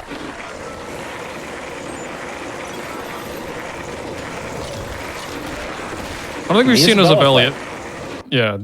This is Carlito's sister. We're gonna have to defeat her on her cool motorcycle, and she can be annoying, but also easy sometimes.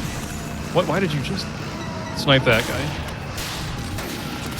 I am doing the other strat on accident. The strategy is you just kind of jump over her, and as well, we have a quick shot strat where Teddy's going to be alternating the weapon back to the weapon. So see he's kind of alternating the fire, he'll shoot the shotgun, and then go over to another weapon, or go back to the shotgun, or go to the sniper rifle. Come on. This allows him to fire very fast, and good fight. That was a stinky fight, but oh well.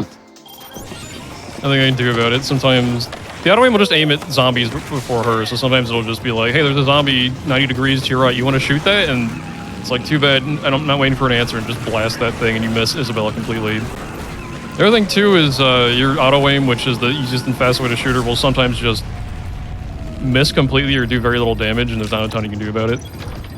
Aside from don't spam too quick, I guess. I think that makes a difference, but I'm not sure.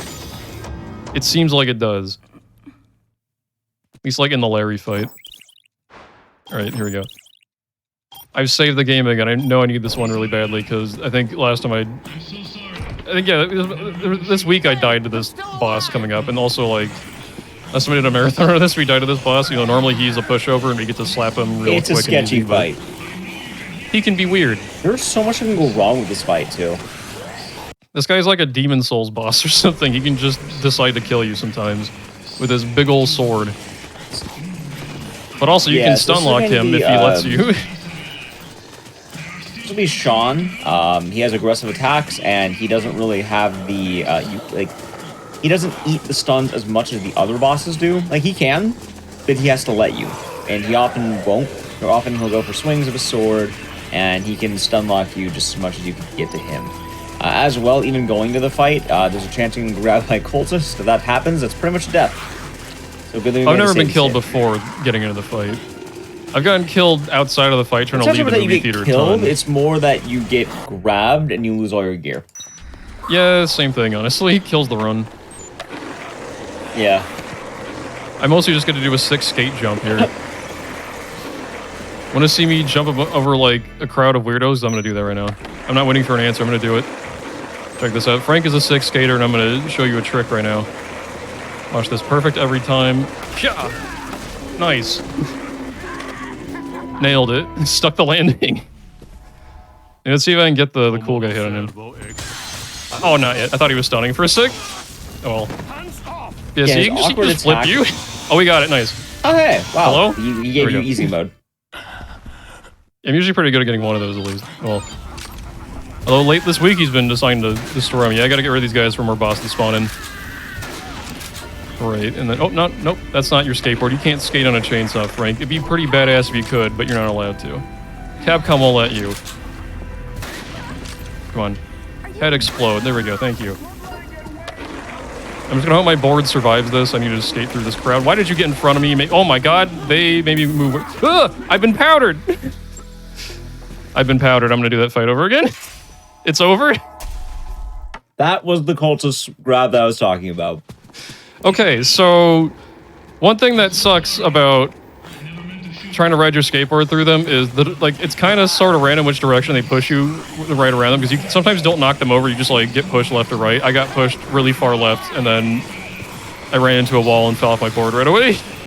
Once you get powdered, it's over. Like, there is no getting out of it. You're just going to get all your stuff stolen. The speedrun dies, so hope you like this fight again, because we're doing it a second time.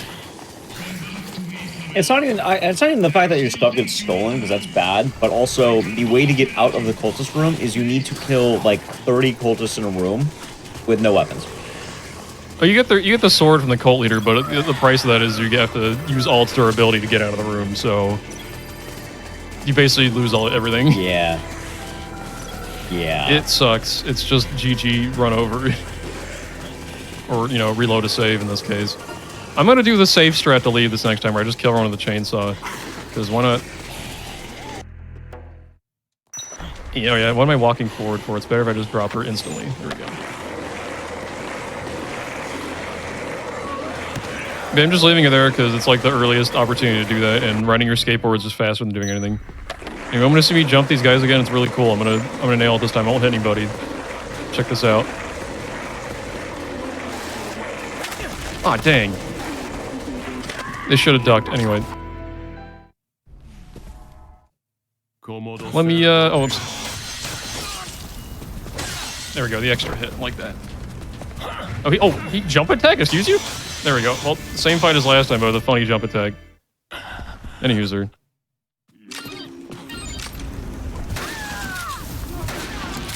I get him? I think I did. Yeah, there we go. I didn't see the big words, but I'm assuming. Hello? Frank, why? Okay, that's a move I get at some point. I think it's just called flying dodge, which... What the hell? Alright. Whoops. Flying dodge is if you press... it's supposed to be if you press 2 directions on your... Oh my god, chainsaw that everybody there. I'm getting my guts ripped out. It's supposed to be if you tap the direction twice, you move, you do like a little dodge like that, but sometimes it just kind of happens. It's really janky. Anyway, I'm gonna go rescue Isabella now. We finished that. Future runs here, I definitely say just board right through them and take the board damage. Yeah, I know. That's what I do normally, but that time last time it failed. So. Right after this chapter, so it's nice. Yeah, I do that normally, but I'm just like, it happened once already. Gotcha. I was like, let's not die here 3 times. You'd be like, I love this fight. It's my favorite part of the speedrun. Oh, what? It's yeah, so no, you can't this run has a lot of mean parts we haven't seen a lot.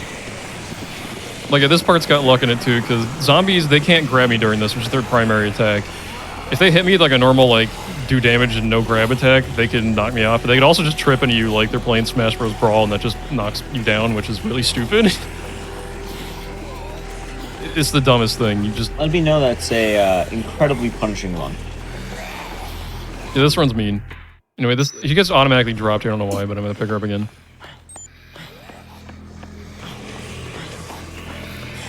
We're going to have to escort her like this later, but like... At the end of the run... Actually, we're holding her hand. We're not doing this piggyback thing, pretty much. There's another section, too, where we have to, like, make her run without us, like, being able to do that. That's a big pain that's going to come up soon. Why did I go the long way there? Whatever. Anyway, hooray. We made it. Okay, it's not... No, it's Cant 3. Then it's Pollen Bomb Collector. That's what we're doing. I remember now. We have to finally get rid of Kent after all the torment. Although he did a pretty good job this run. He didn't actually heck me yet. I'm going to save after what happened earlier. This week, he extremely murdered me somehow. I don't know how he did that, but he can just throw you with the triple kick and explode you. Okie dokie. Okay, I normally ride those guys with the... Oh, what am I doing? Whatever, it's fine. Oh, never mind, it's not fine. I'm going to take damage 6. Could have had my chainsaw, but whatever. Normally I can just abuse the skateboard pretty hard, because I only need to get into this warehouse and we just have a new skateboard right away. I can run over everybody I want here, who cares about? Oh no, my skateboard's flashing, doesn't matter. We're not using it anyway. Just need to slap Cant 3 or 4 times and he's done. Yeah, that kick, I hate that kick. Whatever, get dodged. This fight's both incredibly really easy. Only boss in the game that can infinite you. It's yeah, this fight's normally really Kent easy. Does the one time. You'll do it once, and then you'll like always be just a little bit watching out. He's 4 hits. However, if he hits you, he can infinite you. He's the only boss in the game that does this. It's so weird. Yeah, I don't know. It's strange. Whoops, what am I doing? Yeah, you know, funny enough, all his attacks can infinite you. Every single one. Even the pistol? Really? Alright. The pistol, he can keep shooting you. Yeah, I guess. And he will keep shooting you until you die. His like weird headbutt thing, he can just juggle you. Also, boss fight with Paul, you just knife him and hopefully he doesn't run away. Playing nice. Oh, cool! I messed up. That was me. He does get out. Oh my god! Time to lose time at Paul. Very nice. Yeah, this becomes the sniper fight, pretty much 2.0, but this time you have bombs. It's annoying. That's really I swapped the wrong way. It's so cool. Great. I missed one of my first hits too on him. I don't know how that happened. Paul? Alright, whatever. Time for comedy, I guess. There we go. Oopsie daisy. You can just kind of stun lock him in the store. That wasn't supposed to happen. Well. You see, I don't run this category enough anymore, seriously, because every time I ran this category, I always just kind of kick him repeatedly until he dies. Alright, I mean, you can. It's your time loss, I guess. It's absolutely time loss, but I want to do this for like the giant 1 to 4 marathon thing I do now. I haven't ran this category seriously in a while, so I forget you can just run away. Yeah, you can just leave him. You have to kick him repeatedly until he dies. You can technically rescue him and have him be your survivor. Why did that push me backwards? Hello? Anyway, there should be 5 bombs. This boss fight is really fun because you don't realize it's a boss fight, but this is going to be an additional boss. Carlito is in a van, and he will be throwing pipe bombs at you as you grab the 5 bombs. However, a lot of people don't know this, you can actually kill Carlito, so you can get the bombs safely. We have nobody fights this guy casually, they just kind of ignore him. Yeah, a lot of people don't even realize you can. That being said, I actually found the exact strat that makes this work, which is you're going to ram him. Oh no, that's not what I do. I do this. I just park. I just need to make sure I don't drive too far to the right like I did yesterday. That'd be great. I just get against this wall, and then he's gonna hit me probably. As long as I'm on this side of the car, we're just gonna hit him, and then he's out of here. He's gonna go crash into a wall and get stuck, which is really good. This thing is super consistent too. I love it. Oh, are you gonna do this one? This strat's the best one. You just like learn to drive, Carlito. What are you doing? Oh, hey. Just shift into reverse and like keep going. Oh, okay. Oh no, okay. Well, have fun with that. Your car's sideways now. Do I get stock? Nope, I'm getting the bad luck. That's so cool. I don't think I got stock 7, right? I mean, I can check right now. Nope. Wait, actually. No, I did. Okay, never mind. We're good.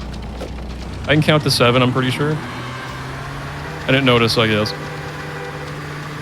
Yeah, there's like one more thing with like levels. I need to get stock 7 so I can grab a queen during the Isabella segment. That's one right there. I just heard it. It makes that weird, annoying chirping sound. You're gonna hear that a bunch in here because there's a bunch of them spawning. But I need that later so I can beat overtime. Oh, we hit the wall. It's whatever. The car has health. I need to try not to damage it too much. It's not as tight as an any percent, but like, I still need to be like conscious of it and not like hit every zombie I see.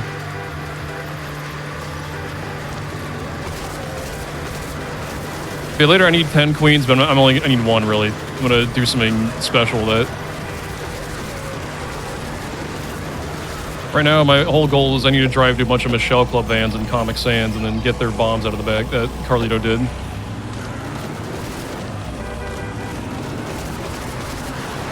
Just a nice little drive in the tunnel.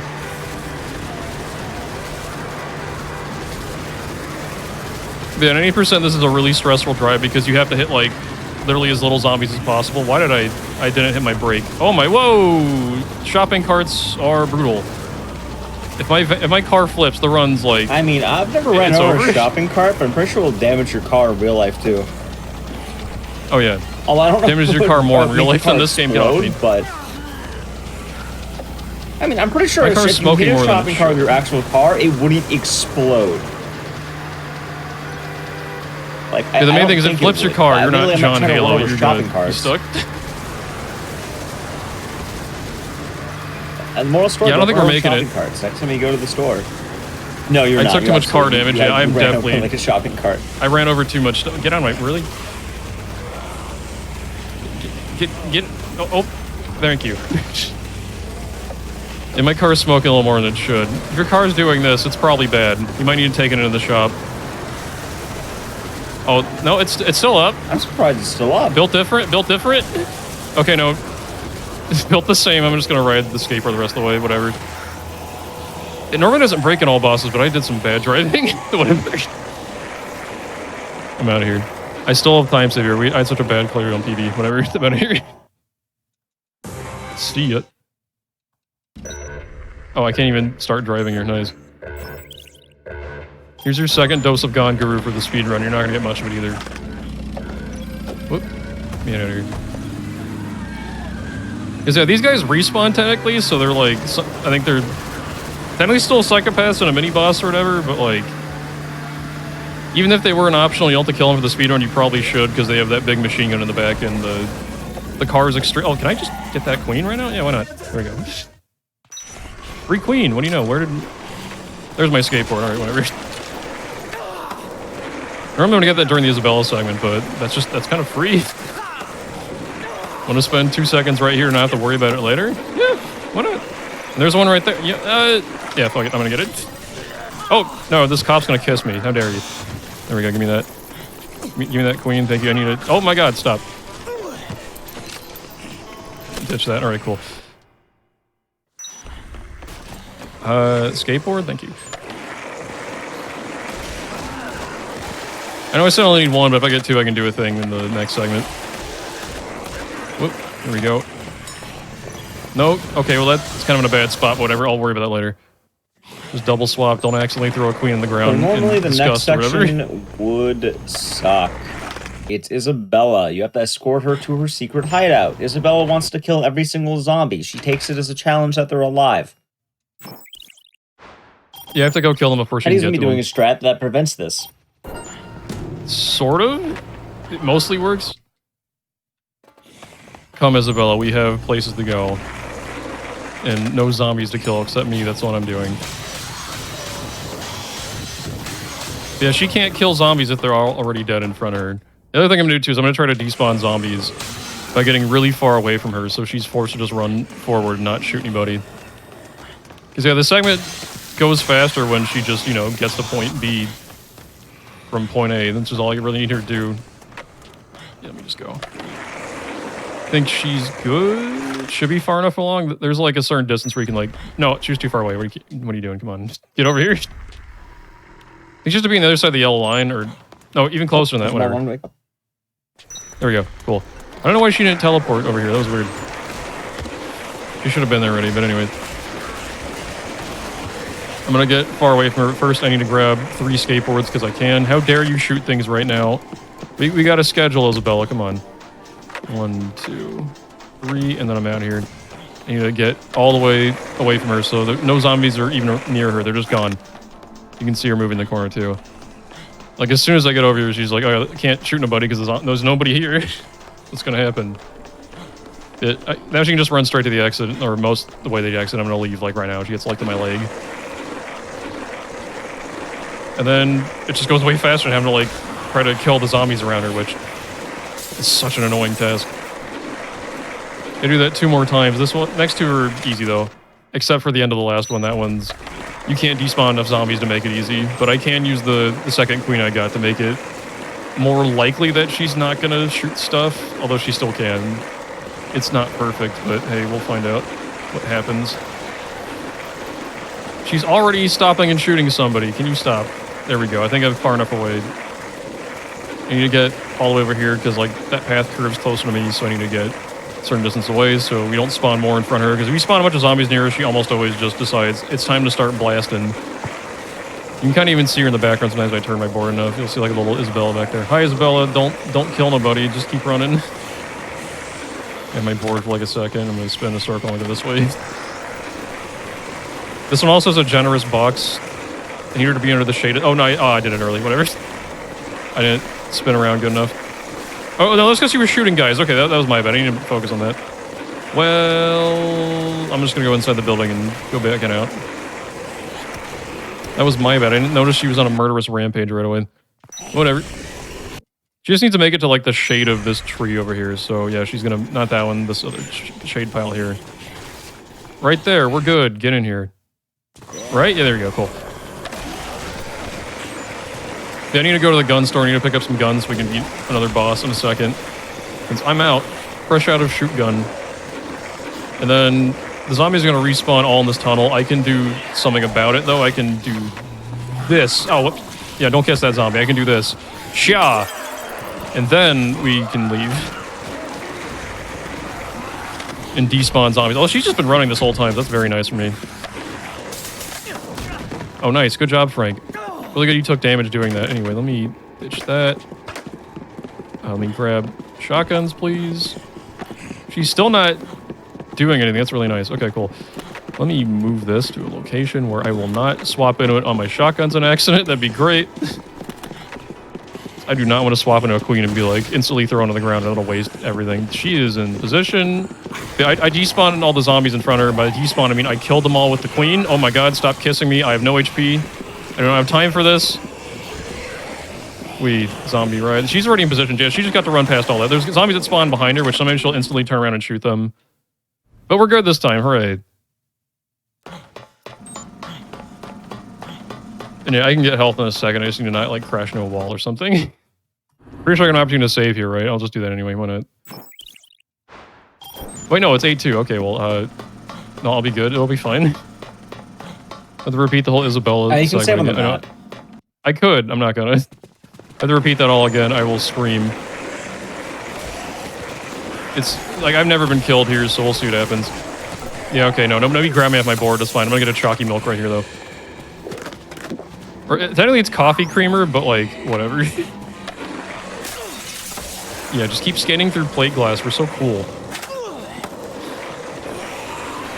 Frank is immune to cuts and stitches and whatnot. He doesn't need any of that. He just got tough skin. It's fine.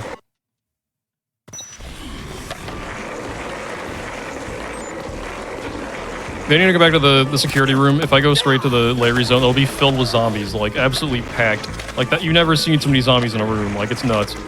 I don't have, no, did I get speed at some point? I think I got speed.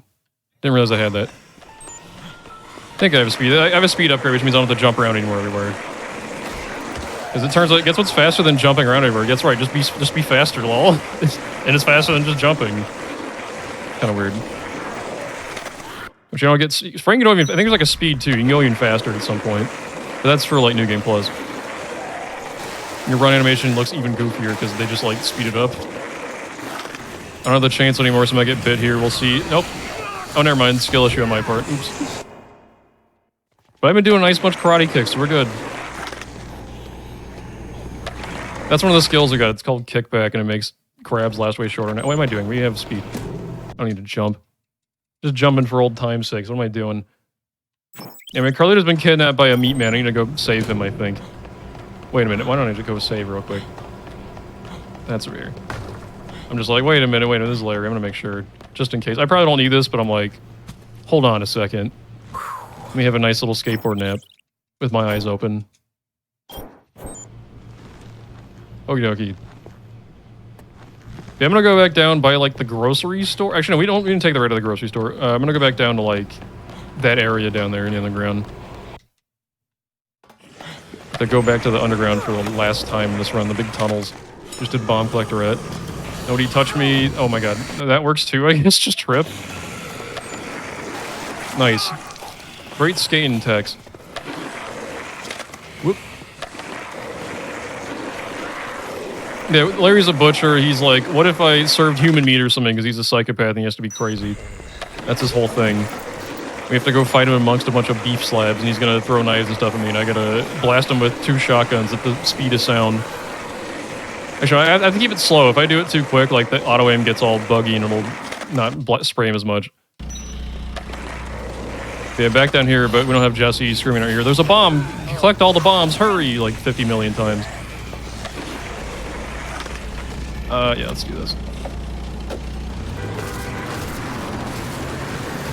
Kaboom. This is a shorter drive, just need to like make 2 turns and there's another turn, whatever. You need to go at 2 junctions and we're gonna get there pretty easy. I don't think there's any chance my car can explode on the way over there unless I crash into every wall or something, so we're good. Just the one time, as a nice treat, we're gonna break our car during a speedrun. Alright. Here we are. 1 zombie ride, please, or not, whatever, it doesn't matter. Alright, time to jump amongst the beef, and then I'm just gonna blast him. Why are we swapping so slow? What the hell? I wanna go faster than that, come on.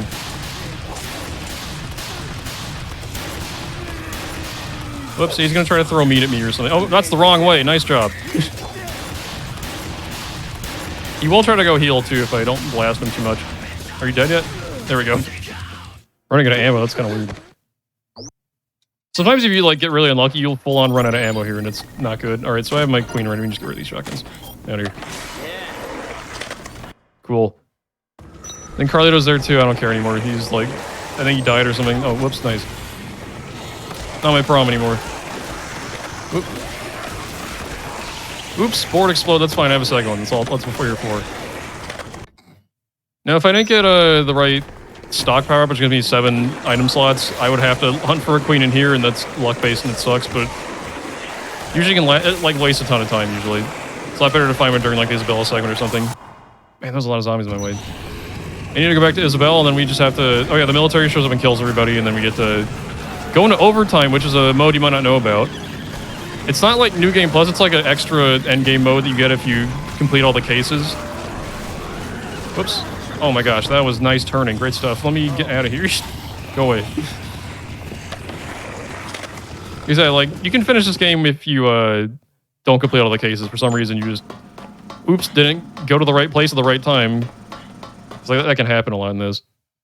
The time skip mod, we're gonna go to the right place at the right time every time, but when you're playing without that, it's just like, there's just a timer. It's like, show up at this place before this time or within this window, or else you will not be able to complete the main story. It'll just stop giving you story missions and stuff. If you manage to do all of them, you get overtime, which we gotta figure out how to get out of here, because the helicopter that's supposed to rescue us crashes as much of that stuff happens. I'm gonna skip 50 billion cutscenes. So much lore is happening right here.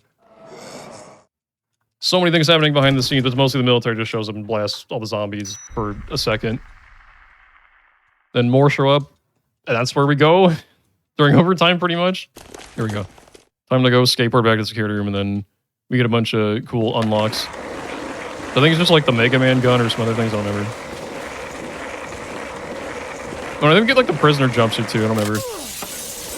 Stuff I can't use during the speedrun, pretty much, because I'm not on a New Game Plus runner. Whoop.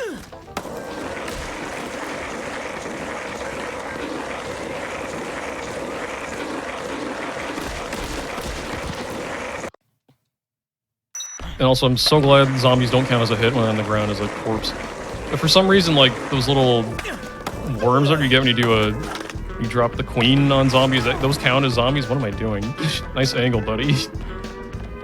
Oh yeah, this is gonna be like this. It's a side effect of the mod. The one that skips all the time, so you don't have to wait 6 hours. Some of these areas in overtime just get, like, low textured. Like the camera shop here, too, for some reason, but also the bathroom.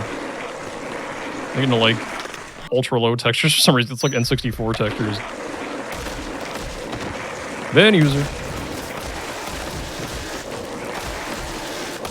I'm in there.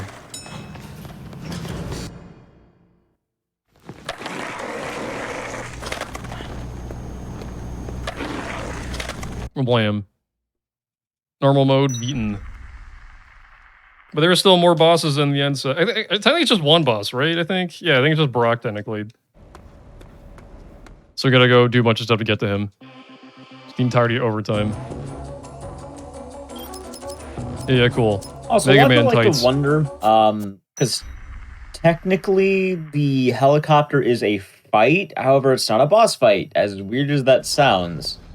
The reason behind this is because all the bosses we kill are part of the Psychopath achievement.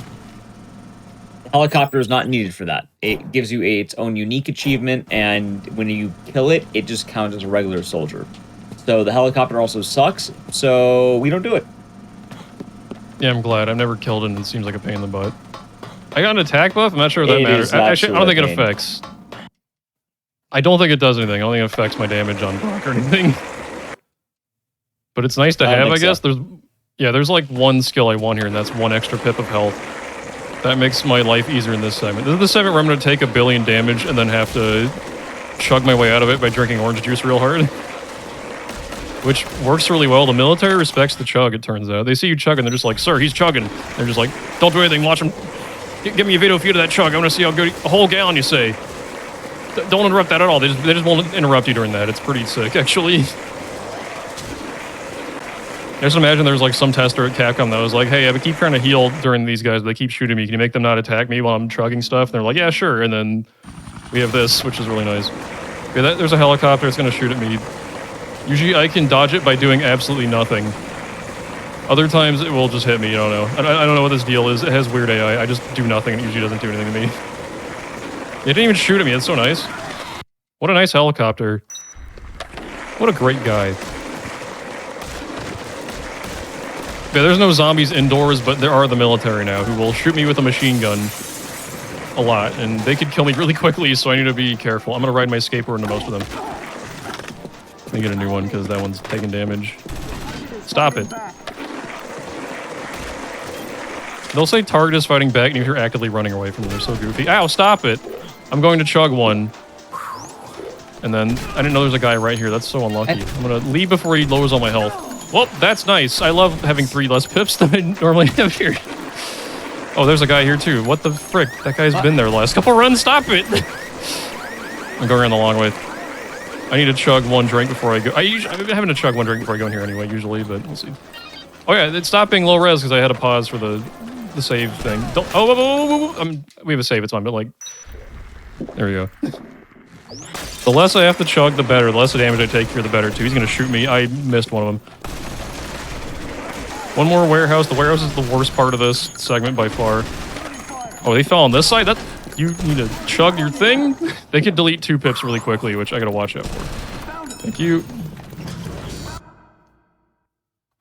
Like, as soon as I go down to only 2 pips, I'm chugging instantly. If I fumble which way I need to, like, swap my thing to, I'm also in trouble. I can use my queen in accident or something. Oh, here we go. Why we get coffee filters in the security room and not the coffee shop we were just in? That's a good question. That would save me a lot of trouble if the game, you know, also asked that question. You were literally in a coffee shop. Like, why are we coming here for that? Yeah, the camping store is not flashing at us like it usually is. That's good. And it's all real goofy and overtime stuff. Ow! Oh, okay, you can also explode those by running into them. It's pretty sick. Thank you. And have you ever tried skateboarding into a drone? No, I haven't, but I imagine they're pretty fragile. I imagine most drones probably don't explode, in all fairness. I think they probably just fall apart. Yeah, but also, that's like a military drone. It should be, like, thick enough to have a gun on it. So it's like, yeah... shouldn't be that squishy. Wait, I feel like if I bump into a gun, it's not going to explode, right? Like, I mean, like, physically, Yeah, like, blow up, not, like, go off. I don't know enough about drones. I know they're not gas-powered or anything.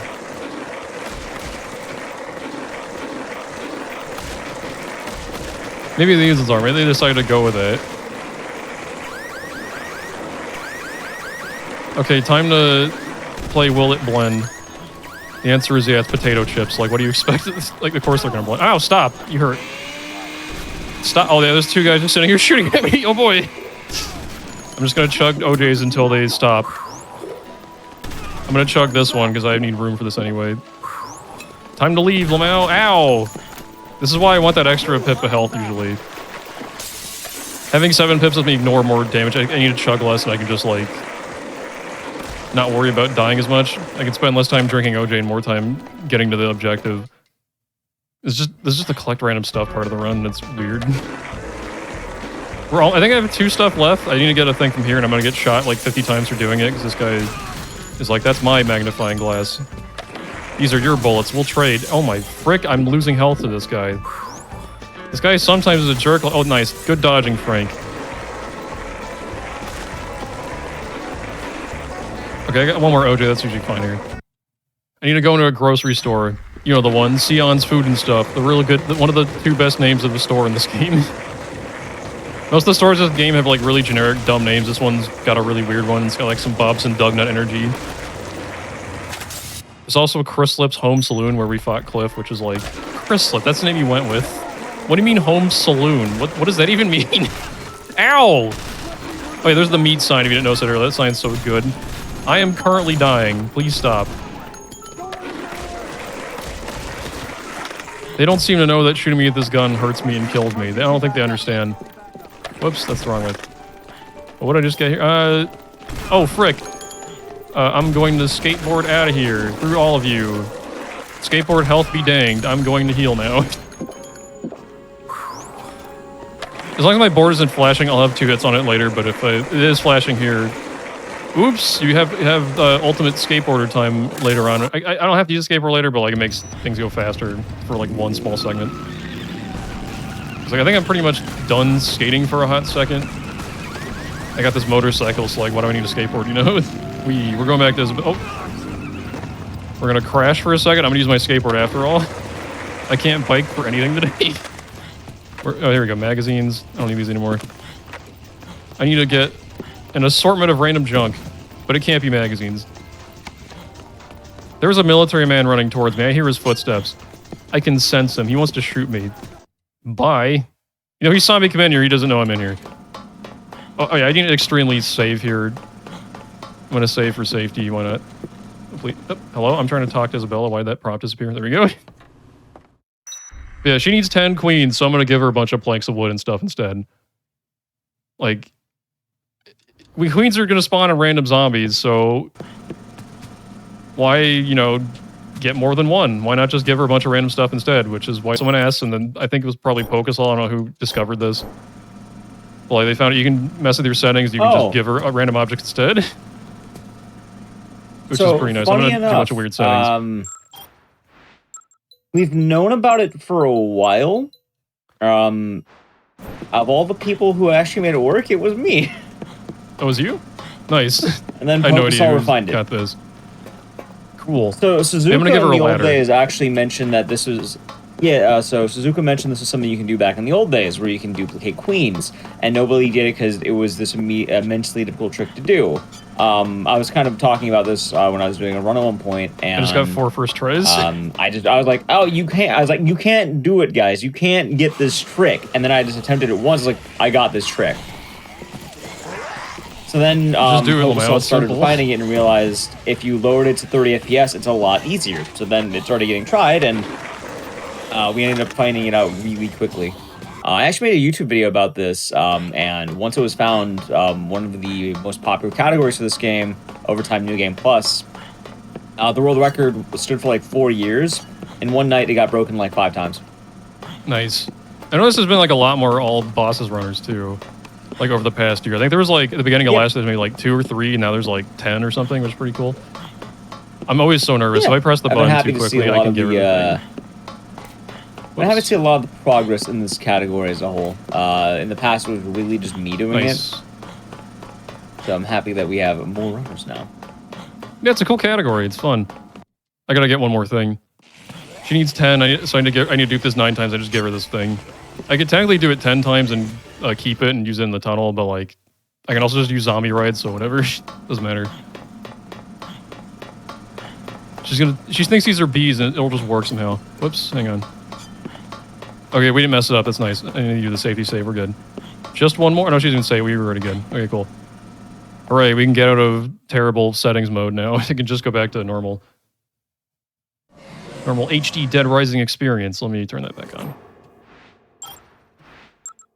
V-Sync. Oh, this way. There we go. Actually, I don't think it was that. I think it was this. There we go. I forget which my settings are sometimes. There we go. It's like 4 different ones. Come on. I think for some reason you can spam follow me here on her. I think you're not supposed to, technically, but I forgot what causes this. I think she's technically not a survivor, sort of. Oh, is she not following me? Get over here. Go! She's like an escort, kind of like Greg for a sec, until like, oh my gosh.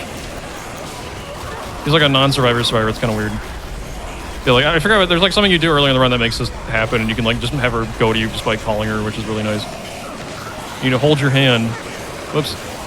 Hello? Isabella, what are you teleporting for? Stop doing that. Oh my god. Okay, she's being weird. What? Okay, she's on my hand. Whatever. That's... Weird things are happening here. She's not even grabbing my hand. She's like grabbing my sleeve. What is happening? Whatever. Okay, yeah. Okay, sometimes we can get separated like that if like a zombie like gets stuck between our hands in a weird way. Usually it doesn't happen. Normally just run straight from point A to point B and not to worry about it, but things can happen randomly. Because yeah, zombie, like we made a formula, I think it's intended like the first Zombrex or something, made like a weird formula that kills zombies around you, but they don't always die instantly. They sometimes like be alive for a couple ticks of damage or something. I don't know what their deal is, but it's just weird random luck in here for no reason. This game didn't have enough of that. If they're stuck between our hands, they can separate us. Also, we can just randomly separate if like she hits a wall and or like going down a slope, she'll like pluck on my hand sometimes, which luckily didn't happen right here.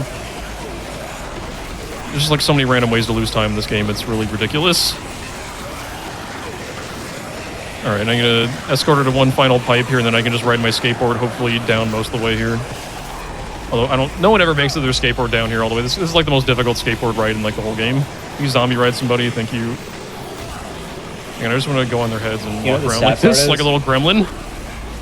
You can do this, you can be a gremlin Frank up here.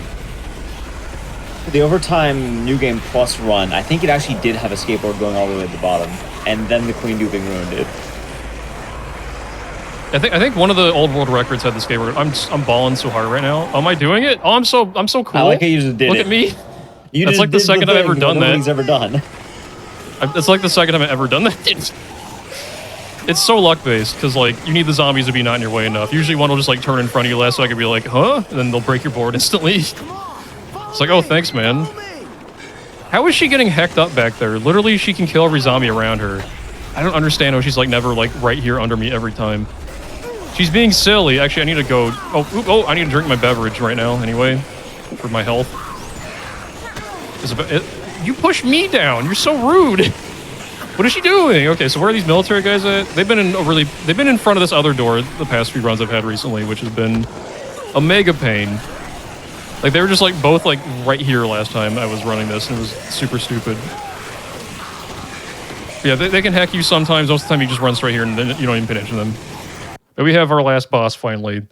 Of the all bosses run, I need to shoot this tank, which is the first part of it. Two-phase fight. This came out in 2006, so they're obligated to have a turret section and QTEs. We already did the QTEs and you get grabbed by zombies. So here's our turret section, which is not that bad actually. Because number one, it's optional. Number two, like you can actually like die during it, which is like rare for turret sections usually.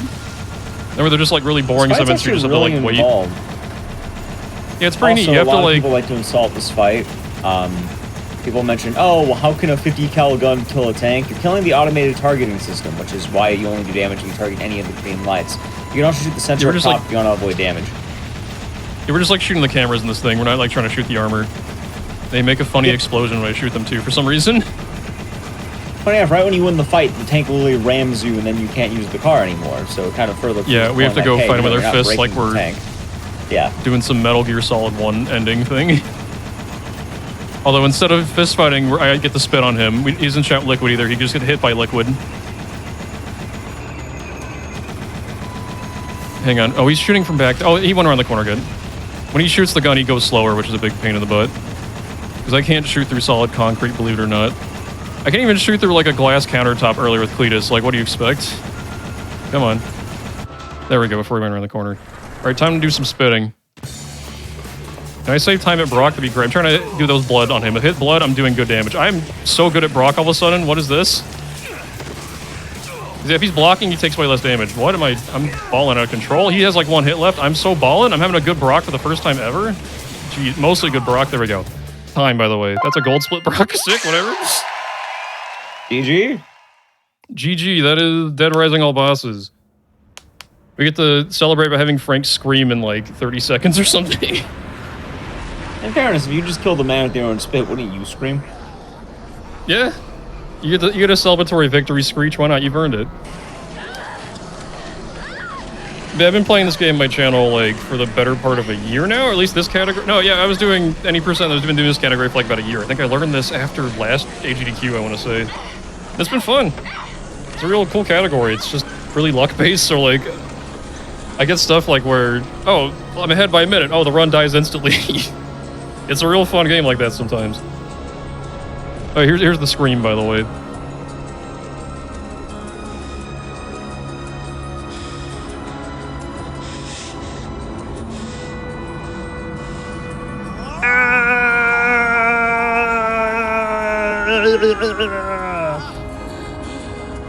Thank you, Frank. Very cool.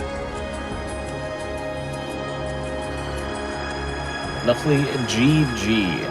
Teddy, if anyone wanted to find you and watch more speedrunning, where can they find you? Yeah, check out my Twitch. I've been playing this game this week, and I'm going to keep doing that because I want to get a PB already. I've been only getting really small ones that I can PB about like 2 minutes or something. Also, I've been playing Mario and Luigi Superstar Saga because that game is just fun, and I haven't done that in forever. And I'm having a good time with that. Yeah. All right. Well, definitely thank you for showing off Dead Rising. This is one of my personal favorite games. It's also nice that I have more runners, so I don't have to just run this game on my own show. Yeah, thanks for having me. I do thank you for doing the run. Absolutely. It was a good run. If you do want to watch more Teddy Rass, whether it be Dead Rising or other... He does a lot of weird horror games, a lot of fun, silly stuff. So if you want to watch any of that, you can check them out at the... I'm pretty sure the link was somewhere there. Anyway, that being said, we do have one more run for you for the night, so don't go anywhere. We will be right back.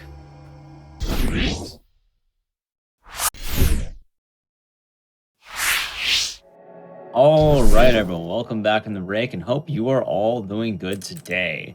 So we had a couple of fun runs for the night, and we do have one more for you. And to kind of give a little bit of a lead in this game, a lot of people do not know this, but Devil May Cry actually is a horror franchise. A lot of people do not know that the series has its stems coming from the Resident Evil series. Originally, it was kind of a, hey, we have all these cool assets from making RE4. What can we do with them? Let's make Devil May Cry. And they kind of evolved into its own awesome thing.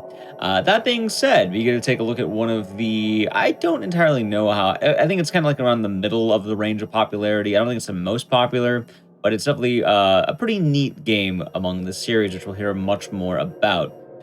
Anyway, here is Devil May Cry 4 with VE Cosmic. Take it away. Hey, I'm VE Cosmic, and this is Devil May Cry 4 Special Edition. With me today on comms, I have the wonderful Maxi Lobes. Hello, everybody. Hey, how's it going? Oh, it's going good. Words. I Well, love we're me gonna some get. DMC. It's a pretty good franchise. I've played it Yeah, a couple right? of times. So I guess without further ado, we're gonna get on into it. We're gonna be playing Nero and Dante, who are the main characters of the franchise, and we'll be using Nero's alternate costume, which is actually based on some concept art from early in development. So that's pretty cool. Yeah, so we'll get started in 3, 2, 1, go. Devil May Cry. So first things first here, we're going to be starting out playing as Nero. And Nero is a member of the Order of the Sword. And at the beginning of the game, Dante actually crashes through the ceiling of the Order of the Sword's church and kills their leader as this sort of unknown assailant. So we have to fight him, first of all. And we're going to do that here in a second. So, all right, here we go. Oh, of course you didn't want to do anything, bro. Come on. Thank you. All right. So we're going to... Dante Lakes. Oh, Yes, hey, I made it here. Sorry. Oh, no. I'm in Europe, so I just got up for the run. Okay. Oh, there's Unintended Chaos. Another runner of this game. How's it going, Chaos? And already living up to my name again. Yeah, As usual. anyway. But yeah, so Dante here usually goes down pretty quickly because we just use the Buster of Nero to, well, smash him into the ground a bunch of times, ideally.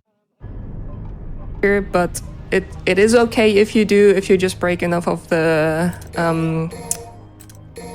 oh my god, my brain isn't quite there yet. Enough of the benches, that give you the red orbs. So Cosmic's gonna buy speed and charge shot 1 here, because speed first of all, because for some reason the descendants of Sparta need to sacrifice some blood to, you know, learn running. Yeah, I was 20 proud souls short of speed, so we're just gonna be slumming it for a little bit here. I didn't see. Yeah, I actually took damage, but it's fine. So Yeah, so in ahead. the first, sorry, yeah. you're fine, In you're fine. the first missions, we ideally want to do without taking damage. Basically, mission 1 to 4 at least. But mission 2 is especially important for this, but also kind of hard to do, as we'll see later on when we get to the boss.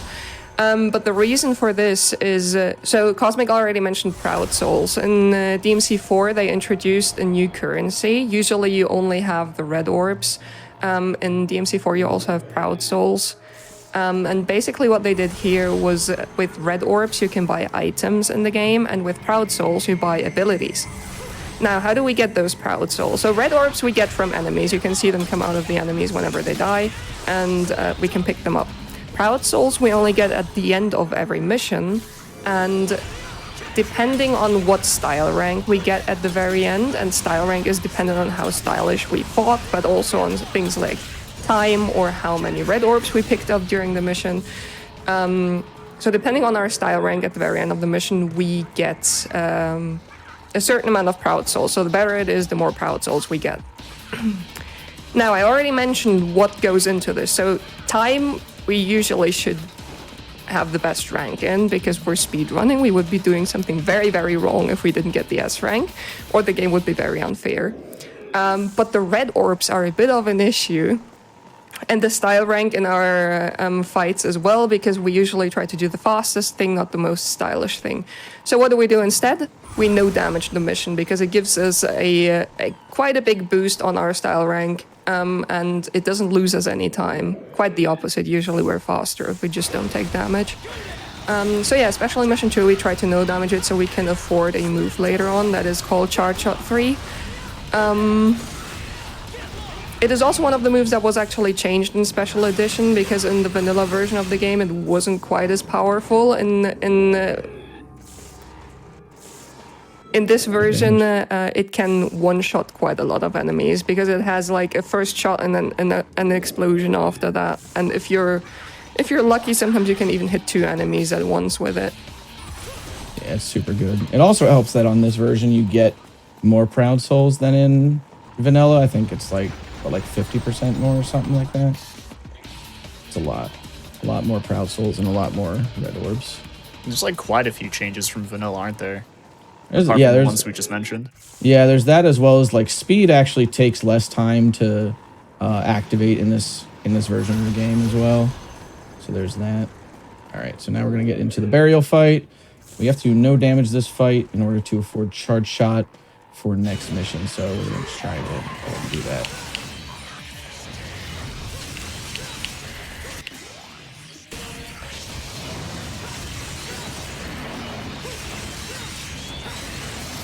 Oh, fuck it.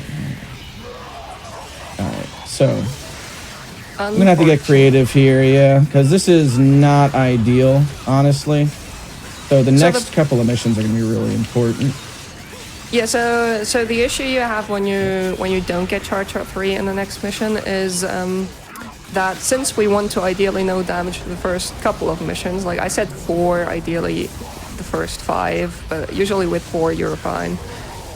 Is that without Charge Shot 3, that also makes the mission 3 a lot more annoying to no damage, since you can't one-shot enemies, so you often have to focus on more of them.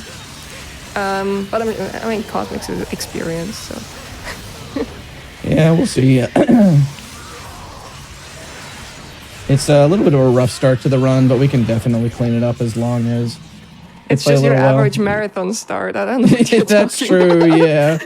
Yeah, I mean, I think that is true. There are a lot of runs of this game that just start out with no charge shot 3. So I feel like that's here. Devil May Cry marathon runs in general. Yep, that's facts. Some of them just have real rough starts. All right, so now instead of getting charge shot 3, I'm gonna grab charge shot 2 as well as streak, and streak is just a dash forward with the sword. All right, yeah, we're a little behind here, but let's go. All right, now I can actually run, and that's gonna be nice. All right, here we go. And the first enemy that we're gonna be facing in this mission here is gonna be the Frosts from DMC 1. Normally we would be planning a couple of charge shots on them and then using that to blow them up, but we're gonna have to improvise a little bit, do a couple more air combos to them without charge shot 3. We're gonna instead just use the damage of charge shot 2 to launch them. And I'm gonna also be using a camera manipulation here, where I'm gonna keep one of them off screen for as long as I can, so that it tries to fight its way back on screen, but it can't queue up any attacks while it's off screen, fortunately.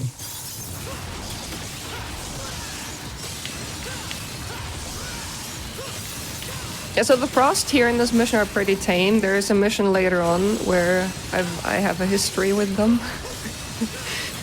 Where I died a couple of times because you have more of them in the room. Because here it's like easy, right? You just grab them, you hit them a couple of times, and they're gone basically. In the later room that you get, it's a bit different, and it's with a different character. No spoilers here, right?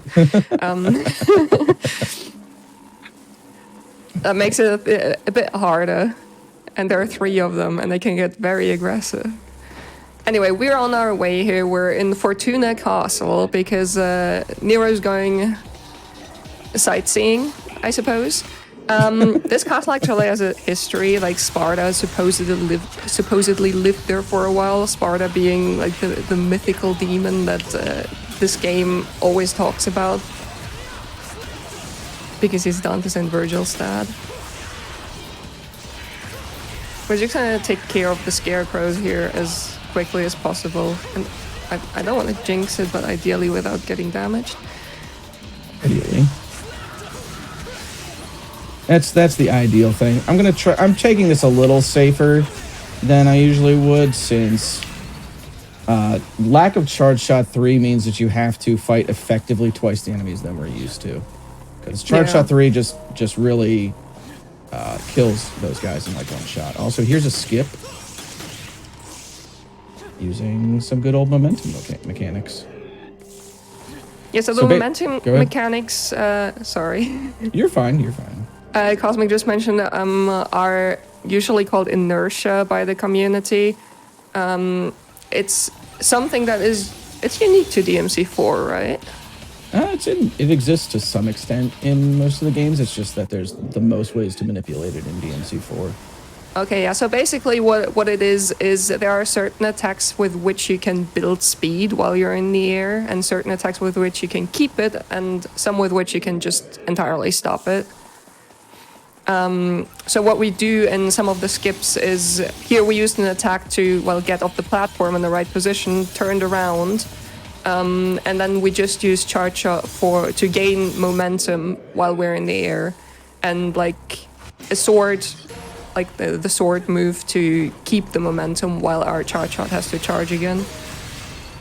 Yep, it also is used to steer us in the air. All right. So here we go. Again, we're going to be kind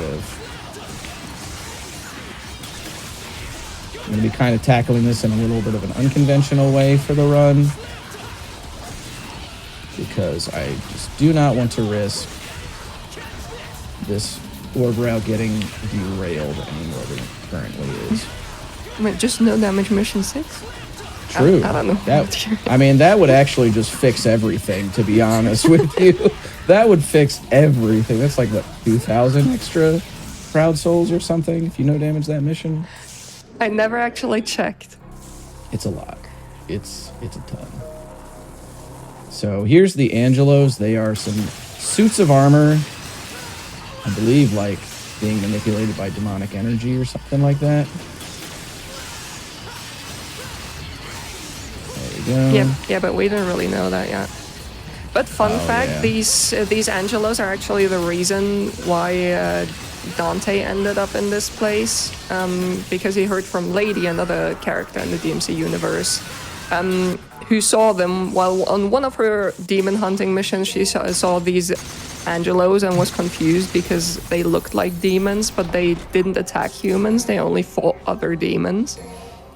So she went to investigate, and then Dante was like, "This is interesting. Let's check out this Order of the Sword." But yeah, we actually no damage the mission, right? Yeah, we did. Everything's coming up Millhouse. All right, here we go. So we're only slightly off of orb route now. Things have been kind of fixed with some of the extra orbs that I grabbed on that mission too. We're gonna grab roulette spin. Normally I would grab a move that extends our grab range. So like this move right here, but did not have enough Proud Souls to afford that. Now we do get to see the power of Charge Shot 3 coming up in a little bit here, but first we got to deal with the Beyblades. I'm sure you want to talk about the Beyblades. I know how much you love them. So the Beyblades are actually called gyros. We don't really refer to them by that name because we don't like referring to them at all. They're one of the most awful parts of the run. Simply because it feels like if you're in some places, if you're just off by in real life for Nero 1 millimeter, they go completely different places than where you want them to go. It gets especially daunting when there are other enemies nearby because they have an automatic lock-on system to enemies. So when there are enemies, you basically can't steer them the way you want them to because they just go into completely different directions because of the lock-on. Also going to do a little bit of an exploit here for the gyros, or the Beyblades, because we need to have 4 on those platforms in order to access the boss of this mission. But we have to grab one from here. Now, if you played this casually, you probably thought you had to bring both of them back over you don't. You actually just need to bring one. The other one will teleport back when you're done, when you just leave the room. All right. Unfortunately, the triangulation didn't work out for me today, so we're just going to have to do that extra hit there. Yeah, so in rare cases, the enemy positions, and with the help of the lock-on in that situation actually, is so that the gyro just goes onto one of the platforms when you last hit it there, which is always very satisfying, but very rare.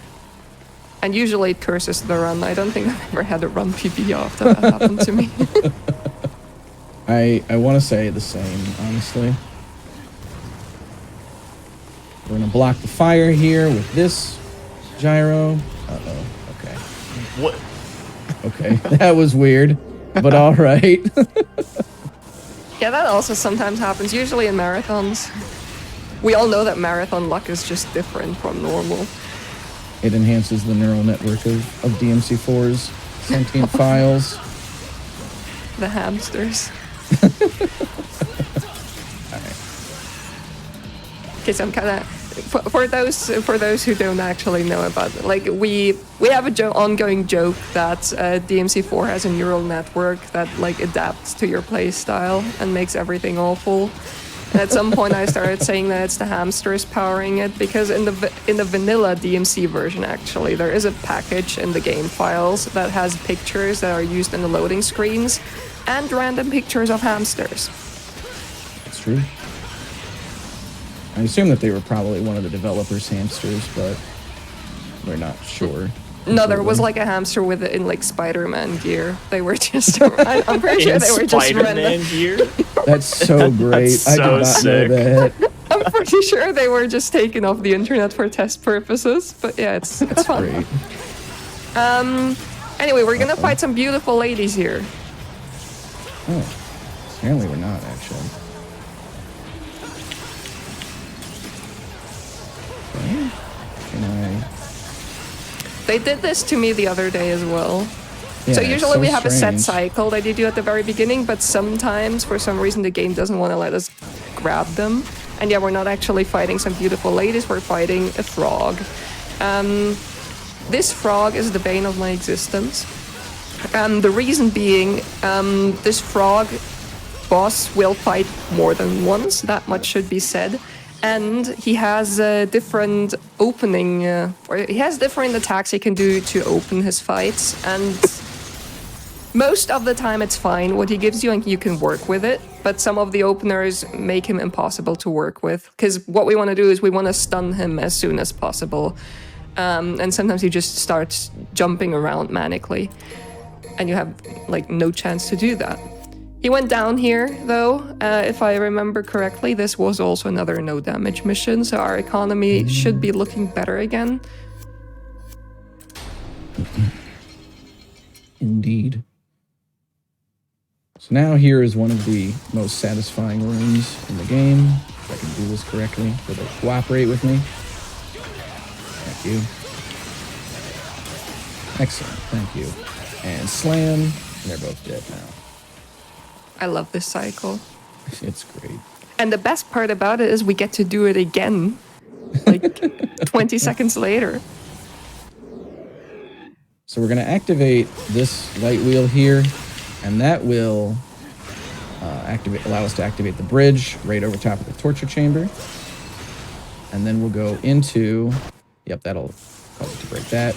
We're going to grab the holy water that's right here, and then we got to fight these guys. I'm also using, so Nero has a motorcycle engine in his sword, if you didn't think this game was cool enough yet. And you can manually rev it in order to cancel certain animations. I'm actually using it to cancel the animation of the grab there. So I can just do it a little bit faster to decloak those enemies. Yeah, apart from canceling animations, we also use some mechanic called exceed throughout the run. You can see that like next to the health bar there is a little red gauge. It's called the exceed bar, and usually how you can fill it up is you can either fill it up while walking, which is very slow because, you know, walking definitely slower than running. Or you can fill it up by hitting the exceed button at the moment where a hit would connect, or it does actually connect. So what we want to do is whenever we swing our sword, we want to hit the exceed button with the right timing to keep it charged, because with exceed, we do a little more damage, and I think the hits are also a little bit faster. Yep. That's correct. It's a lot harder than it looks, too. Yeah, I think it's something like for regular exceeds, it's something like a 7 or 8 frame window every time you swing. There's also another mechanic that makes it so that you can rev all 3 stocks of the exceed at once, and that's called max act, and that's more like a 1 to 2 frame window. Right, so another no damage coming out there. This means that we're pretty much back on track from where we need to be. I kind of thought you were saying you are gonna no damage this mission. Oh, we're about Surely. to. We're about to do it. We're about to do it. If window doesn't get me, then we're fine. We're Gucci. All right.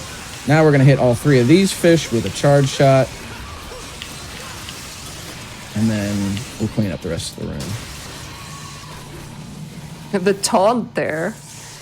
Yeah, I have to get the extra style points. Squeeze out as many proud souls as I can. So behind this door, we have a part that was probably infuriating to a lot of players who played the game for the first time casually, because we have the dice. So the dice switches in between different numbers, you know, as dice do. And it's always in the same order, so it always starts on a 4 and goes to, what is it, 4, 2, 6, 3, 5, 1, yeah. Exactly. You'd think that this is random, but it actually is one of the most consistent parts in the game to do, because we have a bit. I think you use a bit of a different order than I do. I usually do 2, 2, 6, 6, 4. But yeah, there are some other ways to do this room. But basically how it works is whatever is on the top side on the dice when you hit it or grab it with the snatch will be on the top side after it's done rolling. You just don't want to shoot it because then it's random. Yeah, that's the one that you don't want to do at all, which is why, like, Lady cannot actually activate the dice as fast as other characters can, because she has to do some slow melee hits in order to activate it. Also, marvel at the window. So this is a boss fight. Oh, no damage. There goes the no damage. It's hard to in this room, honestly. Like, this boss fight is... It all depends on how much palm olive you have stocked in your house at the current moment, as well as just RNG. If you have no window cleaner, if you don't have the Windex on deck, then the window just gets the best of you. And you just kind of have to throw swords at it the entire time. You also don't have air hike, do you? I have air hike now. Oh, you do? Okay, never mind. Yeah. This fight without air hike is tough, because you cannot, like, reset your gravity or anything. Why does it keep throwing it in directions that I don't want? Thank you. Okay, we're almost out of here, folks.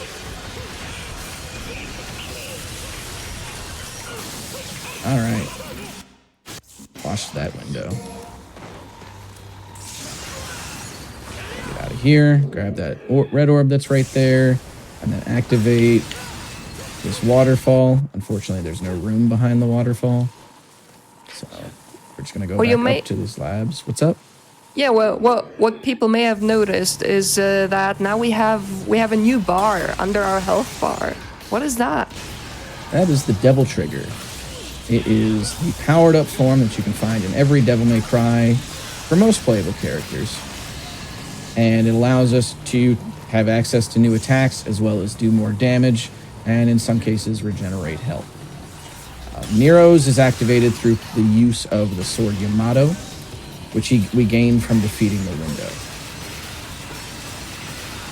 The Yamato is the sword of, spoilers, his father, Virgil, and it allows him to channel his demonic energy into having like a JoJo stand, basically.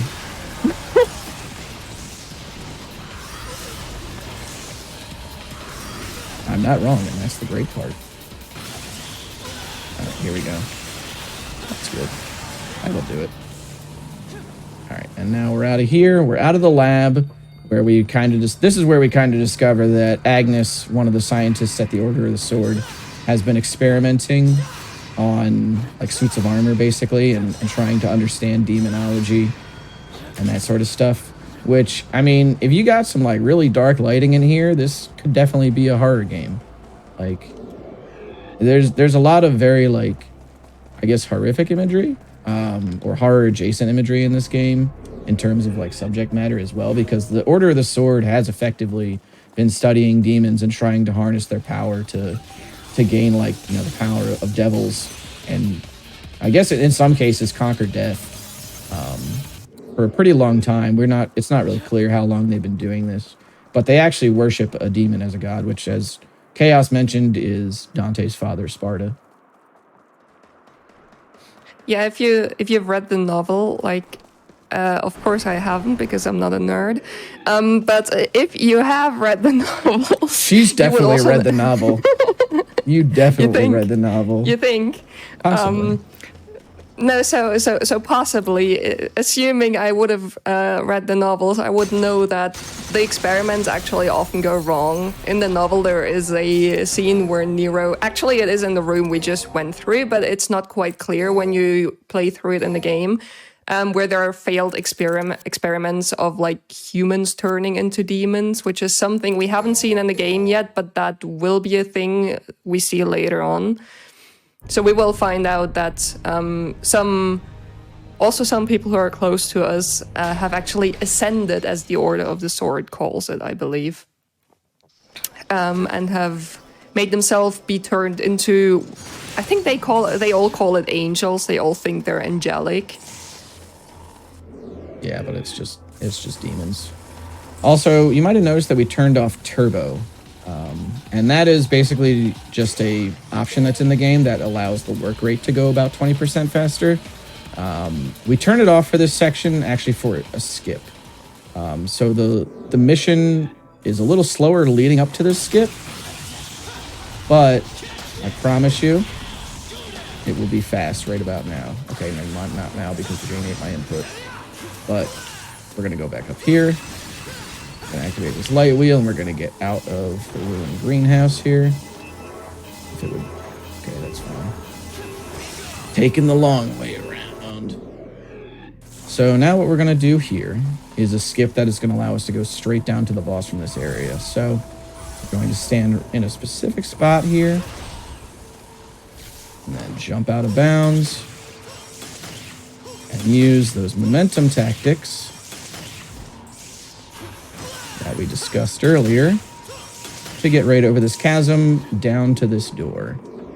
Beautiful. Very nicely done.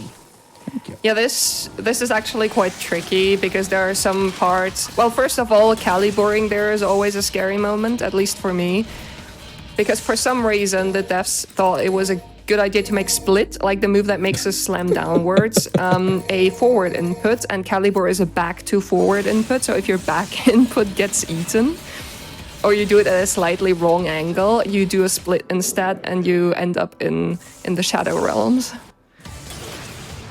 That's never good. This is Echidna. Yeah. She's the she-viper. Yeah, I mean, it's a giant snake lady. And then we're just going to go ahead and rev the sword on her. The auras. And she's down. And So that was a pretty good example of like... Go ahead. Sorry. You're fine. And I just was gonna say that there is a set cycle for Echidna. Sometimes she flies off. Like the timing for the cycle feels more tricky than sometimes than others. Yeah, it's just like you make such good use of like charge shot during that fight that the extra damage that you get from the explosion really just allows you, as well as the extra damage from being in Devil Trigger there, it just allows you to hack away at her. It's like proper weed whacking. All right, and then... But yeah, important here we turn turbo back on, since we don't need it anymore. No more skips like this coming up. It's always a pain because you actually end up in the Shadow Realm if you do fail the skip. Like, you have to fight some enemies and it feels so slow. Like, running without turbo is fine, but fighting without turbo is a completely different story. Yeah, especially because it messes with a lot of your exceed timing muscle memory. All right, so here's a fight here with some lizards, as they're called in this game. The blades.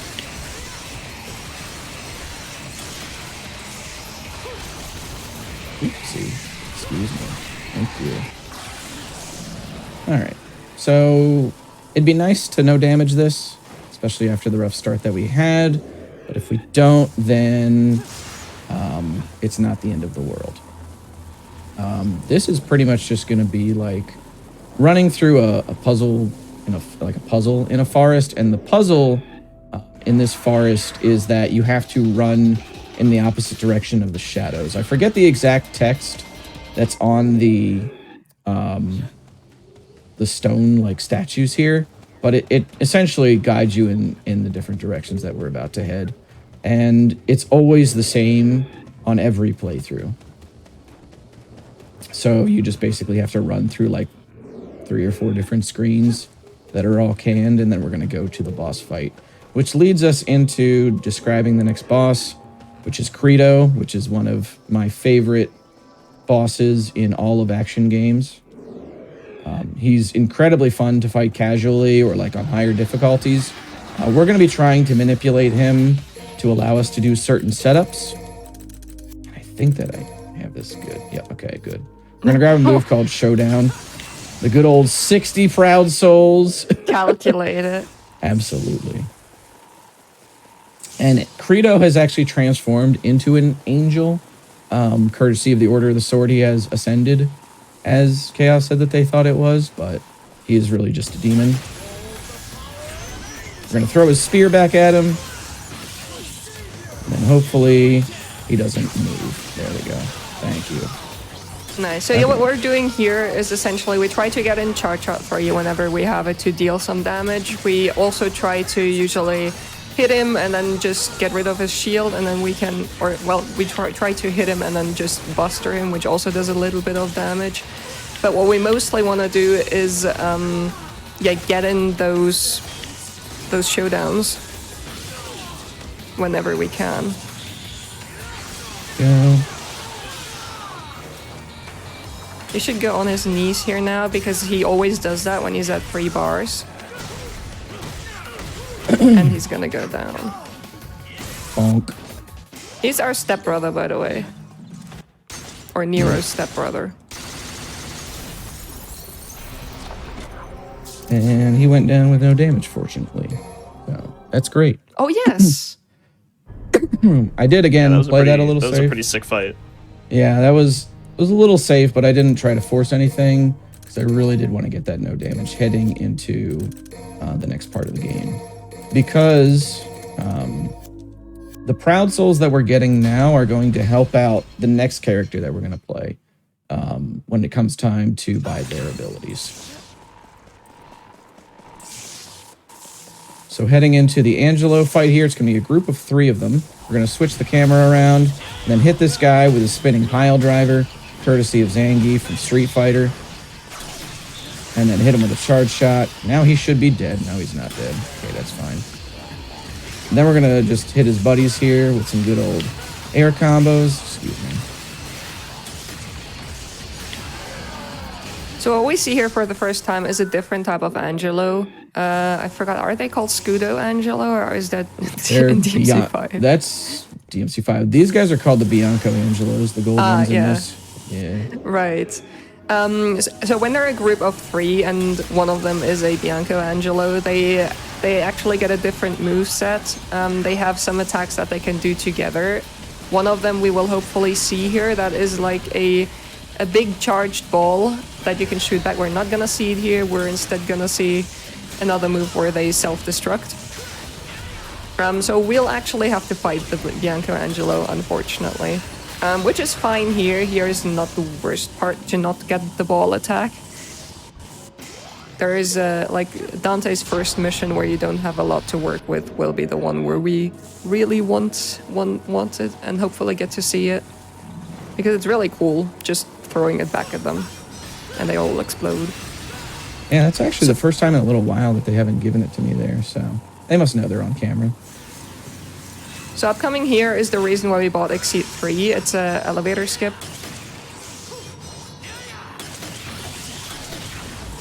Nice. Beautiful. Excuse me. Thank you. Gonna plant a charge shot on both of these guys. And then they're gonna give me the bad RNG, but they still played themselves. And then that guy's gonna go down as well. So again, we're seeing a lot of like the exceed attack speed and attack damage come into play, as well as the power of charge shot explosions, really kind of doubling up on the instances of damage and effectively like cutting some of the amount of enemies that we have to deal with in half.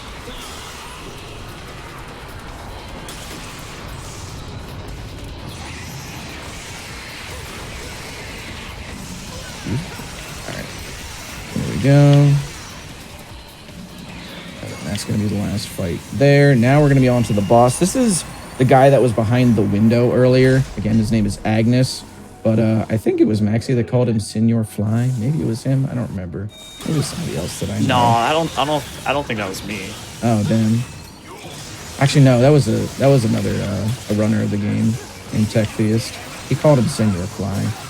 For some reason, I could still just see you saying that. Yeah, I could see that too. And we're just trying to pretty much just deal a lot of damage to him. There's really like no sort of manipulations of his health other than we want to keep him out of certain health ranges prior to him being stunned because we don't want him to summon any sharks. And now we're just going to dunk him. And he's dead. Dunk.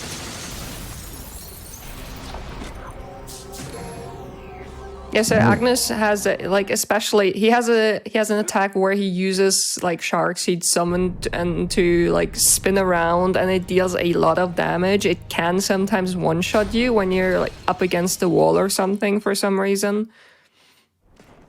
It's terrifying, honestly.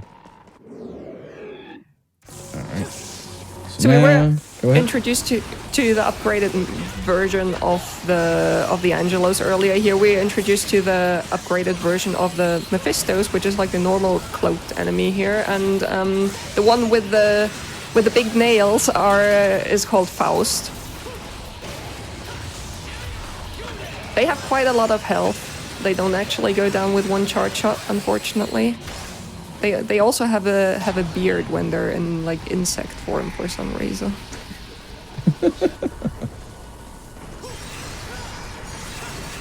Now we got to use some of these time puzzles to get through here. The lasers. And we're going to head on through another laser hallway here in a bit.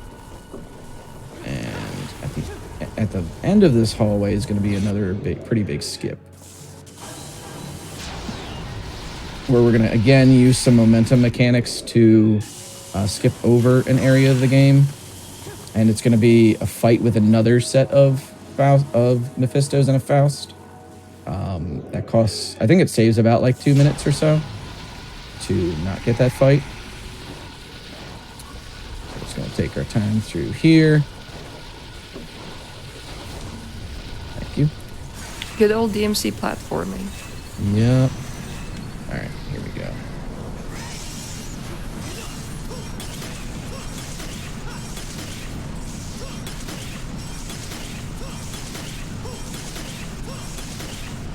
There we go. Nice. All right.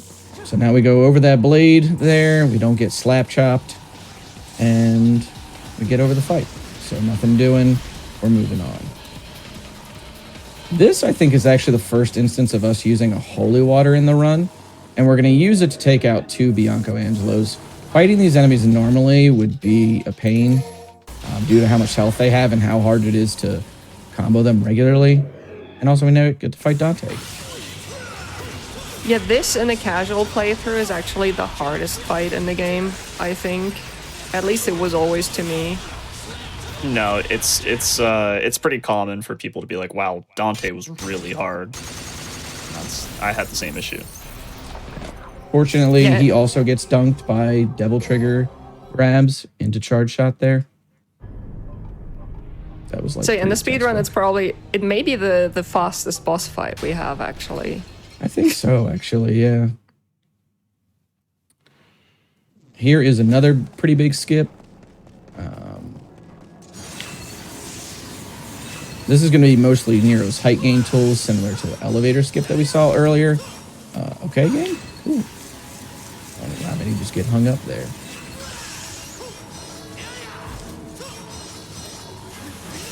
And that's going to allow us to skip an entire fight on the left side of that wall.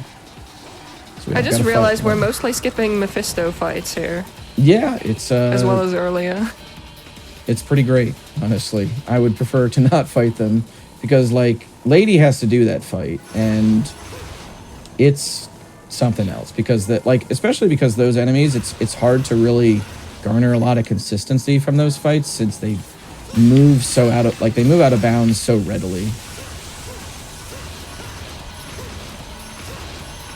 Okay, you This thought you Angelo could there, by change- the way, He thought he could But- change my targeting, but he just no, it's not happening. yeah, a lot of people have a name for him. I just call him the dude. So, sometimes he just stays on the ground and doesn't bother you, but yeah, sometimes he just flies up and tries to, well, mess with your targeting system so you can actually grab they're not called grim hooks in this game, I don't think, but I don't think the name for them is mentioned a lot, so I'll just call them grim hooks. Grim hooks. That'll work. Some beautiful movement there. And then we're going to go into another boss fight. This time against that guy that was killed at the beginning of the game by Dante. He's back alive again. How? Demonology, son. The power of anime. All right. So I now don't we think cycle anime is him. helping him right now. Nero's doing No. Nero's doing work. So Cosme actually has my favorite ever split name for the split of this mission. The Poke Pinata. Yeah, I love that name.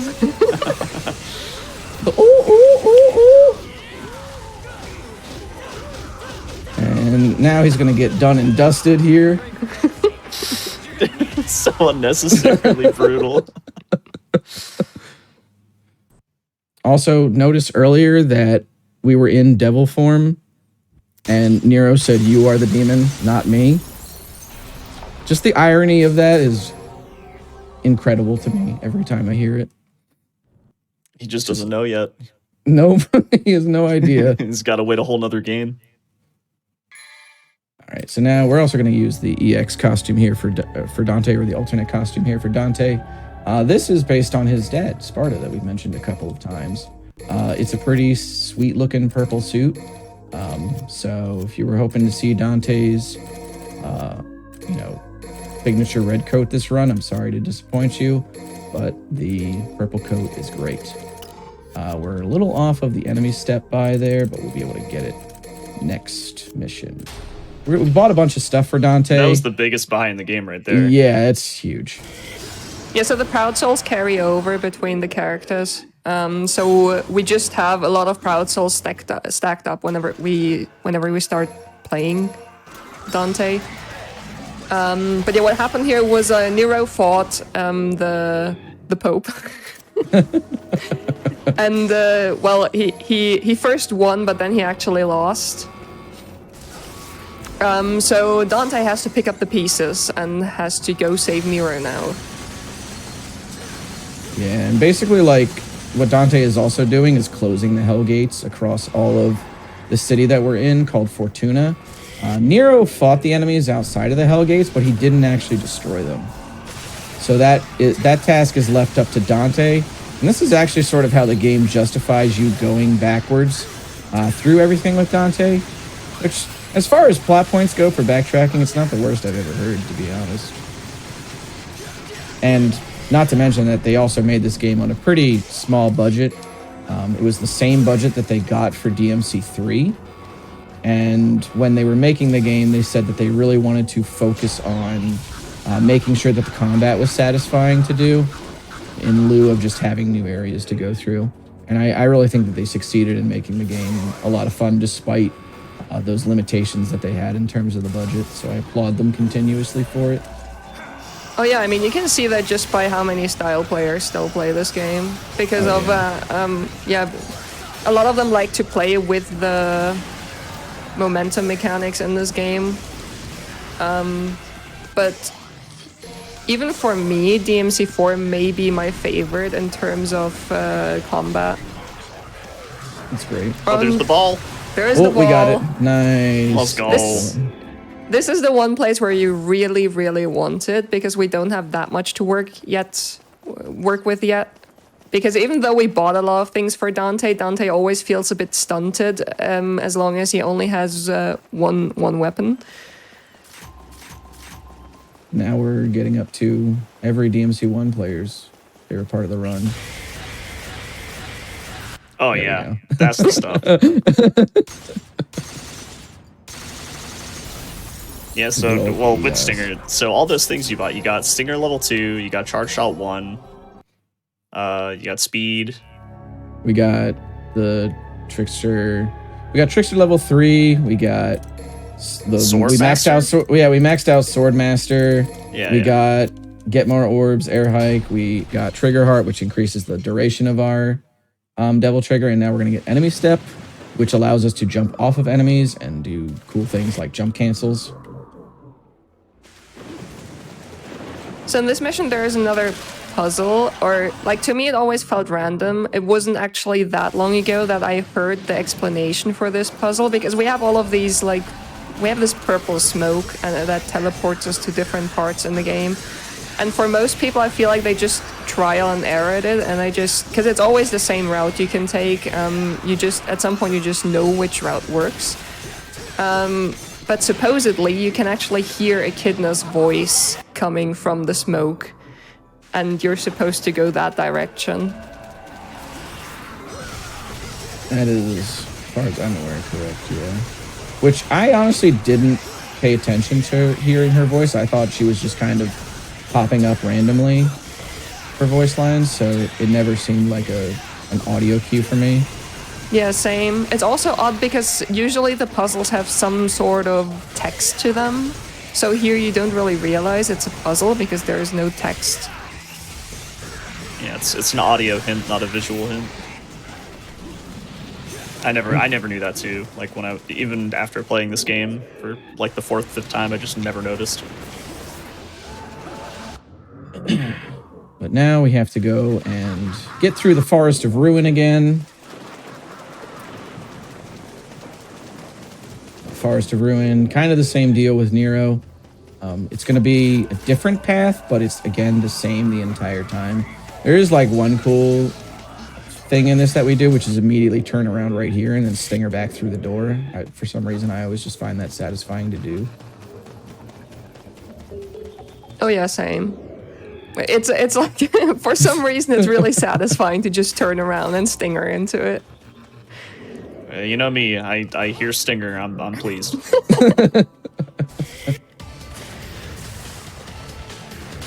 So we're gonna fight Echidna here again. This fight can be a little tricky because sometimes she stuns, sometimes she doesn't. People have supposedly found a consistent way, but sometimes I still feel like it's copium. Yep, it turned out that way this time too. But she just did not stun. But it's cool, we're gonna just clean it up. Normally we would pop a Devil Star here if she had actually stunned in order to get our Devil Trigger back quickly and just kill her, but we're just gonna use a Holy Water here. We always use that Holy Water in this fight, but I'm gonna save a Devil Star off of this. There's really no reason to waste the menu time when she's just gonna be flying around anyway, so. And now, if there's anybody doubting that DMC4 is horror adjacent, this mission should convince you. Because Oh, yes. there's an enemy called the Faults that crop up out of the ground, and they will swallow you and drag you to the Shadow Realm. And if you get swallowed by one of them, then whatever fight you were doing at the time, you have to start over. The room that you were in, you have to just start it over completely. You could be on the last enemy of that room. And then Yeah, there you are. it's really easy to just lose 2 minutes or more in this mission if you get grabbed by a fault at the very end of one of the longer fights. Yep. I think this mission is probably the most stressful for me personally to play, because apart from doing your speedrun stuff, like this game needs a lot of adaptability while you're playing. So you usually need to pay quite a lot of attention because there are often quite a lot of enemies that move in unpredictable ways. So you just have to, decide on the go what to do. And that gets made even harder when you have an enemy that just comes out of the ground and can snatch you away, because then you have to not just pay attention to what you're doing, but also to not ending up in them. Also, sometimes, since we haven't really talked about the chimeras, they also get introduced here. Basically, echidna's seeds that you can see in some places can infect some of the demons, and they turn into, chimeras. And they get those blades that are on like some sort of tentacle or something, and they can fling them around. And those blades can stun you, and they can knock you pretty far away from where you were standing. So if you're really unlucky, and especially the next room after this, where we will have to deal with them, you can just get like pushed into one of the falls. You can sometimes save yourself if you have double trigger, because it's reverses the stun, and then you can get out of it. But if you don't, you're just unlucky. Oh my goodness, that almost happened. Yeah, speaking of adaptability, Oh, that room right there was that was rough. yeah, that was wild. Oh hey, it's this room. I almost had a heart attack watching you do this at GDQ. Yeah. Oh my god. Speaking of heart attacks, okay. I'm actually surprised you didn't get eaten there, because the hitbox for them is also a lot, or like whatever. It's not really a hitbox, right? It's whatever the thing that hits you would be called, but like sometimes it's in weird places and it seems bigger than the thing looks. The thing being the faults. It's a very faulty level. Yeah, it's true. But we made it through without getting eaten. There was a couple of close calls there. Like, whenever you get past this point in a run, and you're on a pretty darn good pace, and you've actually saved some time here, it really allows you to breathe a sigh of relief. Like, okay, another one of the glass ceilings is over with. We're making it out alive. I really always feel super relieved running out of this mission or getting out of the last room. It's always like, yeah, okay. Then I remember the frosts coming up. Yeah. I want to know what the opposite of ASMR is, because I feel that whenever like I hear the audio cue for the faults. Oh yeah. And then like walking out of it is just like you feel this wave of just reassurance, like it's going to be okay. As you're just like, yeah, mission 15. Go ahead. Yeah, luckily mission 14 is the only mission where we really have to deal with the faults. There are some stray faults in mission 17, it is? No, 18. 18. Yeah, but we barely see them. Usually they shouldn't bother you there. We also get introduced to a new enemy here, the Blitz. And it's gone. And it's gone. So this enemy is pretty annoying to deal with, so we holy water him and just use our guns to do the rest for us. Yeah, he has like a shield based around electricity, so you have to down the shield, and then when he's exposed, he's vulnerable, you can just like real impact him, which is the big uppercut that we've been doing. But holy water is just faster. So this room right here, we're gonna just try and start it out with some good old sword slashes here. Excuse me. There were a lot of ways people tried to make this room consistent, and the way we do it now with like doing, what is it called, drive? Yeah, drive. At the very beginning, was like one of the easiest solutions, and usually it works pretty well. It's not 100% consistent. Sometimes they just keep flying around from the get-go, but usually it's you can kill 2 of the Angelos, and then you can either just deal with them or you can wait for another ball attack. But we do have Gilgamesh. We didn't really mention Gilgamesh yet. Those are like the gauntlets. Yeah. Gauntlets and greaves. Yeah, you get those from killing echidna, right? Yep. Yeah. And we will see in the boss fight later on that they can be pretty OP, but for now we have to go into the dining room, kill some more demons. We also didn't really talk about like the big black ones. I forget what they're called. The Megascopers? Yeah, so they were the ones where we used our the first holy water with Dante on, because they are really annoying to deal with Rebellion. But with Gilgamesh, we can just distort them. Yeah, and distortion is a mechanic where basically Dante and Virgil have 2 models. One is for the human model, and then the other is for the demon model, for the Devil Trigger. And when these 2 models overlap, you can create instances of double damage if you activate Devil Trigger during the active frames of a move.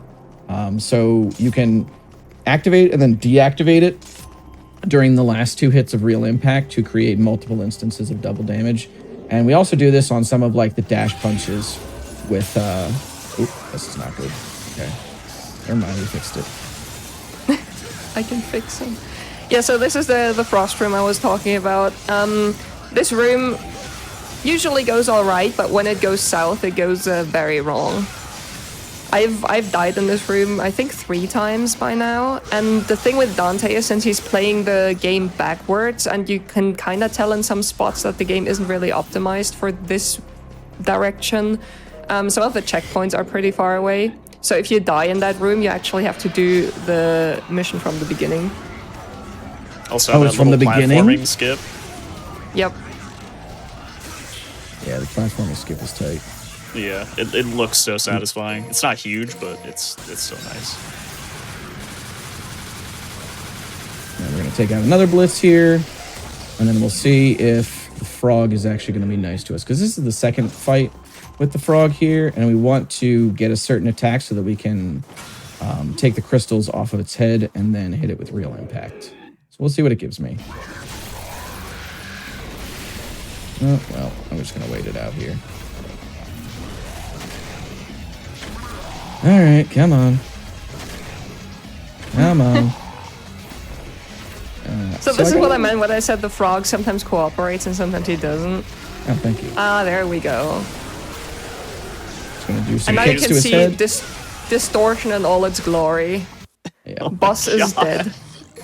Yeah. That thing was toast. That damage makes me laugh every time, dude. Nah, he was practicing for Tekken 8. He was doing his backdash practice.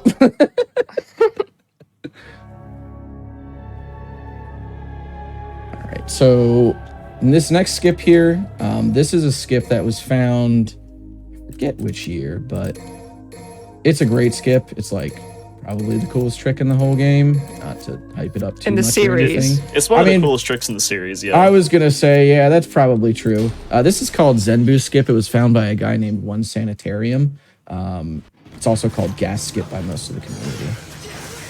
Oh, hold on.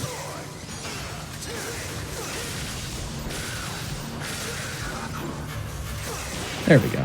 Nice. Beautiful. That was so nice. Always first try. Always. No, this skip is like... I love doing this skip. It's like, it's pretty hard to learn.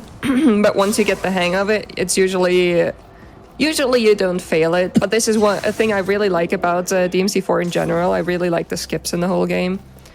Because most of them are like that. Like, you know, some games have skips that are just super finicky. The skips in DMC4 are finicky and just to the right extent. So gas skip has like really, or has rather strict timings that you have to adhere to keep your momentum upwards. Sometimes you also have your your jumps eaten for some reason. For example, if you hit DT at the wrong time. But yeah, any dog people here?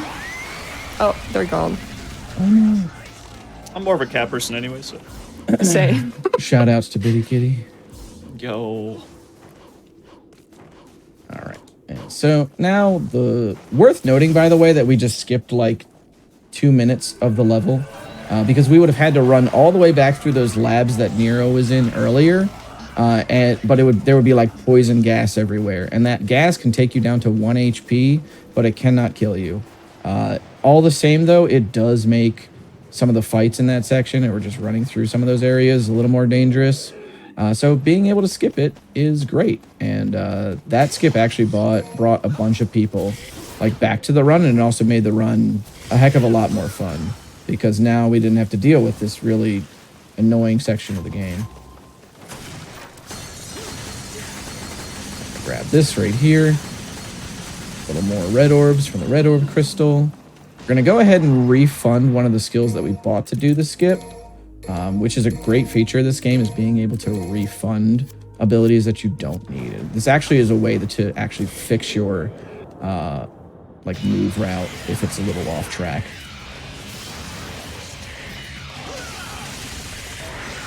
This is Burial, who we fought in Mission 2. This is actually for, this is my payback on him for the start that he gave my run.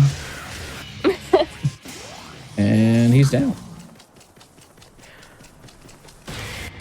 Yeah, he also goes down with just distorted real impact pretty quickly. I'm always a little bit sad if the frog doesn't cooperate though, because I feel like it's the best place to show distortion and how much damage it does. Because for Burial, you still need like 3 real impacts and then some after that. All right. So here we go. We're gonna go ahead and buy a couple of upgrades for some of the other weapons one of the other weapons that we got, which is Pandora and Lucifer. Lucifer is a pretty complex weapon, honestly. And basically it puts pins in the air, and then you can, use them to explode. Like you can either set them inside of enemies, or you can set them in the air for enemies to bounce off of. But that's how you deal damage with it. And it's kind of like a support weapon almost. It's one of the most unique in the series, I would say. And we also got Pandora's Box, which is apparently a suitcase that has 666 forms to it, but we only see about 9 of them throughout the course of the game. It was definitely a budget issue. I'm sure they could have implemented all of it. I would have liked to see that, actually. I would wonder what kind of ideas they would come up with if they had that much money. I would wonder what sort of keybinds they would have come up to actually do that. True. All right, can you give me this? Can you give me this ball? All right, excellent. I'm gonna throw the rose at this now. Nice. We shout outs to Dudley from Third Strike there. Thanks for the rose, dude. And then we're gonna head on out. This next area is a little interesting. It's like, and by interesting, I mean the adaptability that's required for it. You really have to be kind of mindful of the Mephistos that are phasing in and out of the sides of the arena, because it is just this like alleyway, and then targeted the wrong enemy. Yeah, targeting the wrong enemy is the story of my life in this room. And if, so Ren, the world record holder, actually has a cycle for this room, to my knowledge, but it's super precise. Yeah, it's hard. I've practiced it a bunch, and it's still like you have to be so on point with it. Right, there we go. Okay. Worth noting that if these enemies were over that like little chasm to our right, then they would drop down, but then they would respawn with their cloak. So it's really tough sometimes. Yeah. Yeah, the Mephistos are especially annoying to deal with in this place because everything's really tight, so they go into the walls, or they're just in the wall half of the time. Or then, yeah, you have like parts of the floor that aren't actually, or that look like floor, but they're actually already out of bounds. So if you uncloak them while they're above that, they just fall through it and they just recloak and usually start flying into the wall. All right, so now in we're this going to room- kill 4 enemies, and then we will be doing a good old holy water. Let's take them out. I'm going to stand in this specific spot here to hit the dogs. Nice. Okay, and they're down. So now, last actual, I think, like proper enemy, like fight of the last game. It's not a boss. I think it's this room right here. If I'm not mistaken. Yeah. So here again, we're gonna kill one of the Mephistos, and then we're gonna wait for the enemies after that to spawn to use our last holy water of the mission, not of the game.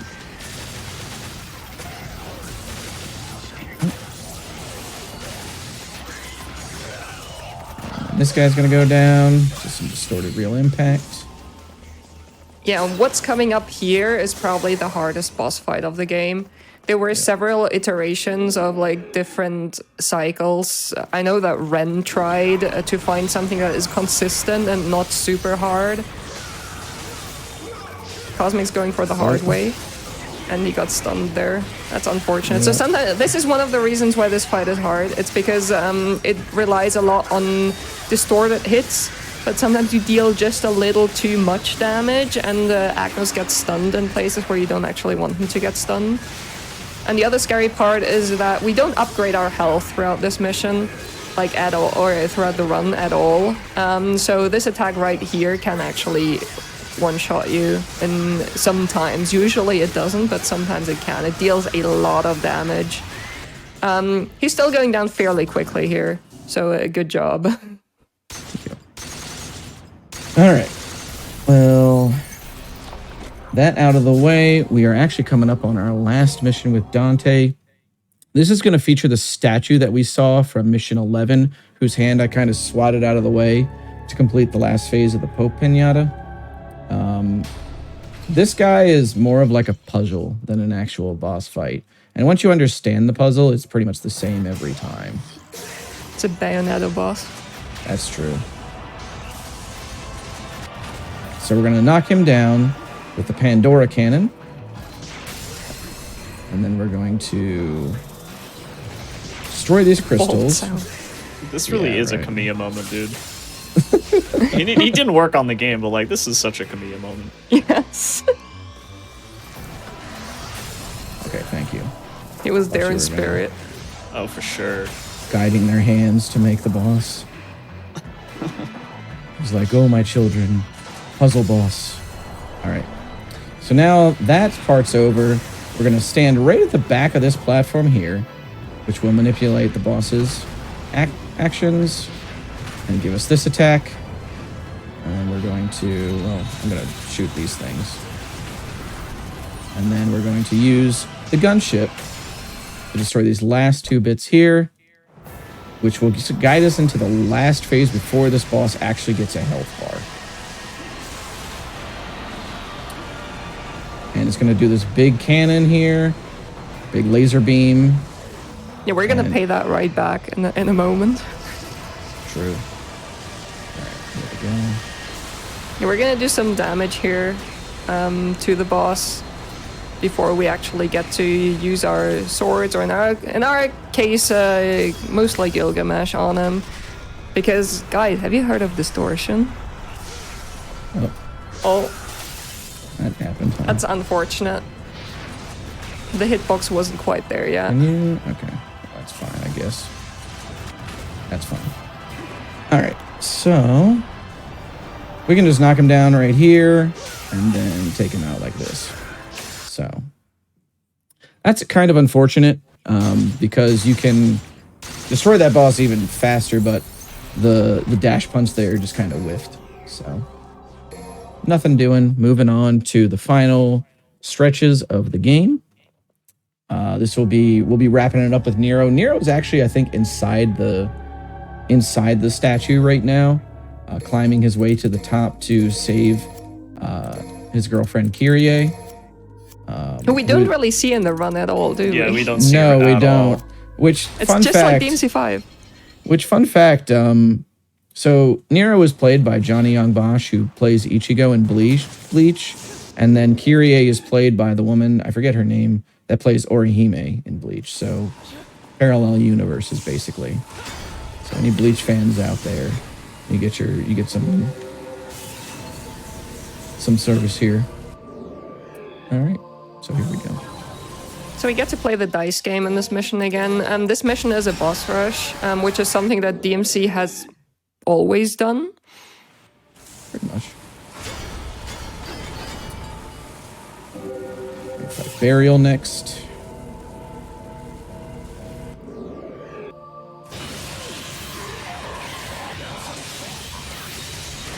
Oh, you're much better at the max bets than I am.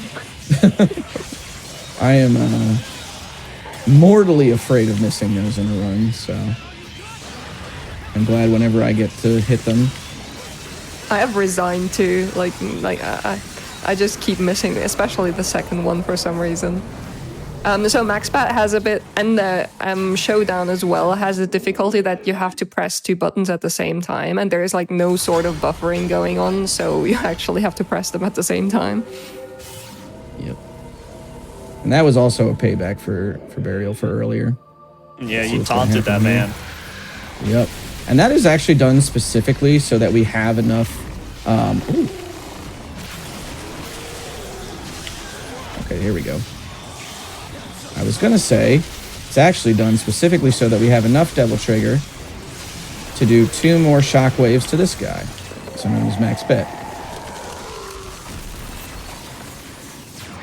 There we go. Good I frog love that fight. surprise. Ooh. Ooh. Ooh. So fun fact, a lot of the bosses we want to taunt when they go down, because they still give us Devil Trigger, but it doesn't work for the frog. It also doesn't work for Echidna, but Echidna has like one of her like I don't know, children nearby that you can use to get some Devil Trigger after you've killed her, because she also goes down pretty quickly, as you can see. Yep, Devil May Cry, taunting children for DT. All right, so here now she's down, and then here's this guy. Oh, excuse me. Excuse me? Okay, thank you. Right, we'll just do one more here. Yep, that's fine. That's what he deserved for running away.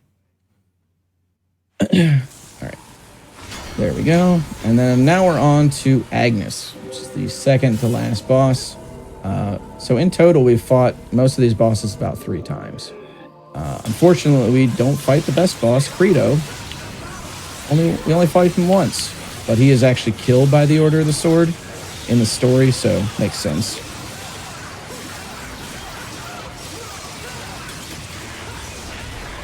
I mean, technically Dante also already killed all of these bosses, no? No, that's true. That's also true. Video games. And as Chaos said earlier, anime. Facts. And now he's down. Good, there's Max Act. So I can actually use the triple exceed here to do a couple of extra dashes with the sword to get through this final little door here. Nice. And now we're heading into the last boss, which is going to be, once again, the old guy that Dante killed at the beginning of the game, Sanctus. He has now acquired the power of the sword Sparta, which is the sword of, yes, Dante's dad is a sword named after him. And he's trying to use it to become a god. But, you know, since we're the protagonist, we're not going to let that happen. All right, just going to grab a couple of those. And you can go ahead and explain the fight, Chaos. Yeah, so this fight actually also has different versions you can do. I'm not sure if you're going for Showdown or for Roulette. Showdown. Showdown, yeah, okay. Showdown is definitely the safer version for marathons especially. So you can do roulette spins on him as well. As we just saw, like pressing 2 buttons at the same time is hard. It's very hard. You're better at max pads, but I'm better at showdowns, I guess. So there is something about, like, one of them is a forward plus the 2 buttons input, the other one is a backwards plus the 2 buttons input. There we go. So we're gonna use showdown on him and grab him and buster him. Falcon punch. And then we're just gonna wait for him to respawn. Break his shield again, and we're gonna wait for an attack. That was a quick one. Get our DT so we can do another showdown on him and use the holy water to break his shield completely. And then we're just gonna do the same thing again, and he goes down. Jackpot. And then we're coming up on time here. This is like the last scene that really should have been a cutscene. So the game tries to teach you that you can buster away the hands, but for most people on the playthrough, they don't actually learn this during the first playthrough. So I've seen a lot of people just get stuck here, and time is coming up when we grab the head, and that's time. GG. GG. So that was a good run. I felt pretty good about that, especially considering the rough start. Yeah, I love this run. I really love this game. There's tutorials and everything up for it if people want to learn it. I would highly encourage it, especially if you are a fan of DMC or any Capcom runs. Lots of great tricks in it. Lots of great moments where adaptability is rewarded. High execution boss fights. It's a really good time. And thank you so much to Eck and GDQ for having me on. Absolutely. As well, while we're watching the ending here, if anyone did want to watch you do more runs of not only this, but anything Cosmic, where can they find you? You can find me at twitch.tv/DECosmic, as well as on YouTube at DECosmic Runs. Chaos and Maxi, do you want to plug yourselves? Nobody speak up all at once. Yeah, so I'm Maxi. You can find me at twitch.tv/MaxiLobes. That's about it. I mean, I only run DMC1, but even though I'm a huge fan for that game, whenever somebody asks, like, what Devil May Cry run should I learn, this is definitely one of the games I suggest, because this run is super, super cool. Yeah, I'm Unintended Chaos. I'm also streaming on Twitch, also running this game, currently preparing it for ESA. Heck yeah. And I think that's really about it from us. Again, yeah, this run is super awesome, and it's probably my second favorite run, only second to DMC5.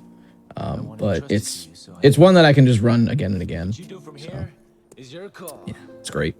Hey Dante, will we meet again?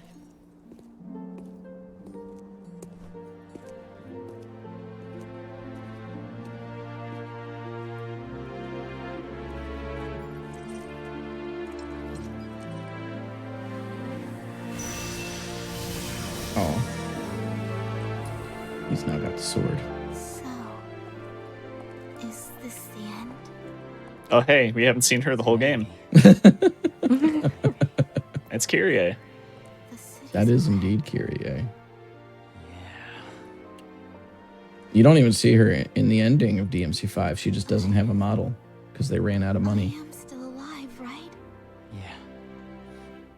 We both are. Kyrie. If I'm a demon and not a human anymore. If I'm a demon and not a human anymore, You're you. is this what you want? I want to be with. I don't know anyone who is as human as you are. What a touching moment, honestly.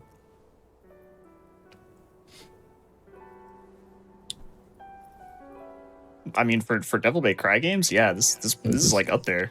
It's pretty touching, yeah.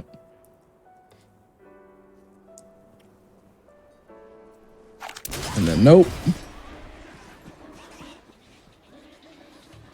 And then it's back to the battle. Looks like they're determined to interrupt. Guess that kiss is gonna have to wait. It's all right. I'll wait. Thanks.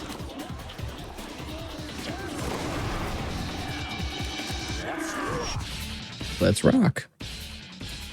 All right, GG. Thank you all once again for doing that run of Devil May Cry. Before we hop off, anyone have anything else they want to just throw in? Nothing that I can think of, man. Yeah, thanks for having us. Yeah, absolutely. Yeah, thank you. Absolutely. Thank you all again. And if you have not checked them out, you can find Cosmic's link in the chat. I believe it's up there right now if you want to go check out more Devil May Cry or a variety of other runs. I know Cosmic has some pretty deep cuts, so... I have Dirge of Cerberus, a copy of that behind me that's just been sitting up the entire time next to my chair. You should play Dirge. Dirge is great. It is certainly a game. Anyway, that being said, I do want to say thank you all for watching this episode of Speedruns from the Crypt. We try to put a lot of fun horror games on here, and today was a pretty fun episode as well, so hopefully you enjoyed that. We'll be back, not in 2 weeks, but in 4 weeks. I think in 2 weeks we'll be having a GDQ Awesome Games Done Quick. So obviously we're not going to be here during that week, because that's going to be the big area of GDQ. I do know there's going to be a lot of runners, though, at that event. I've been your host, Ticdisis. I'll be back in 4 weeks for here, but I'll be doing my own run at AGDQ, I think on the first day. I think I'm running like Clock Tower. As well, I believe some of the people here are also running games. So you can find the schedule over at the gamesdonequick.com site. There should be a schedule over there. That being said, we'll be seeing you in 4 weeks for Speedruns from the Crypt. Until then, hope you have a wonderful rest of the day and a night.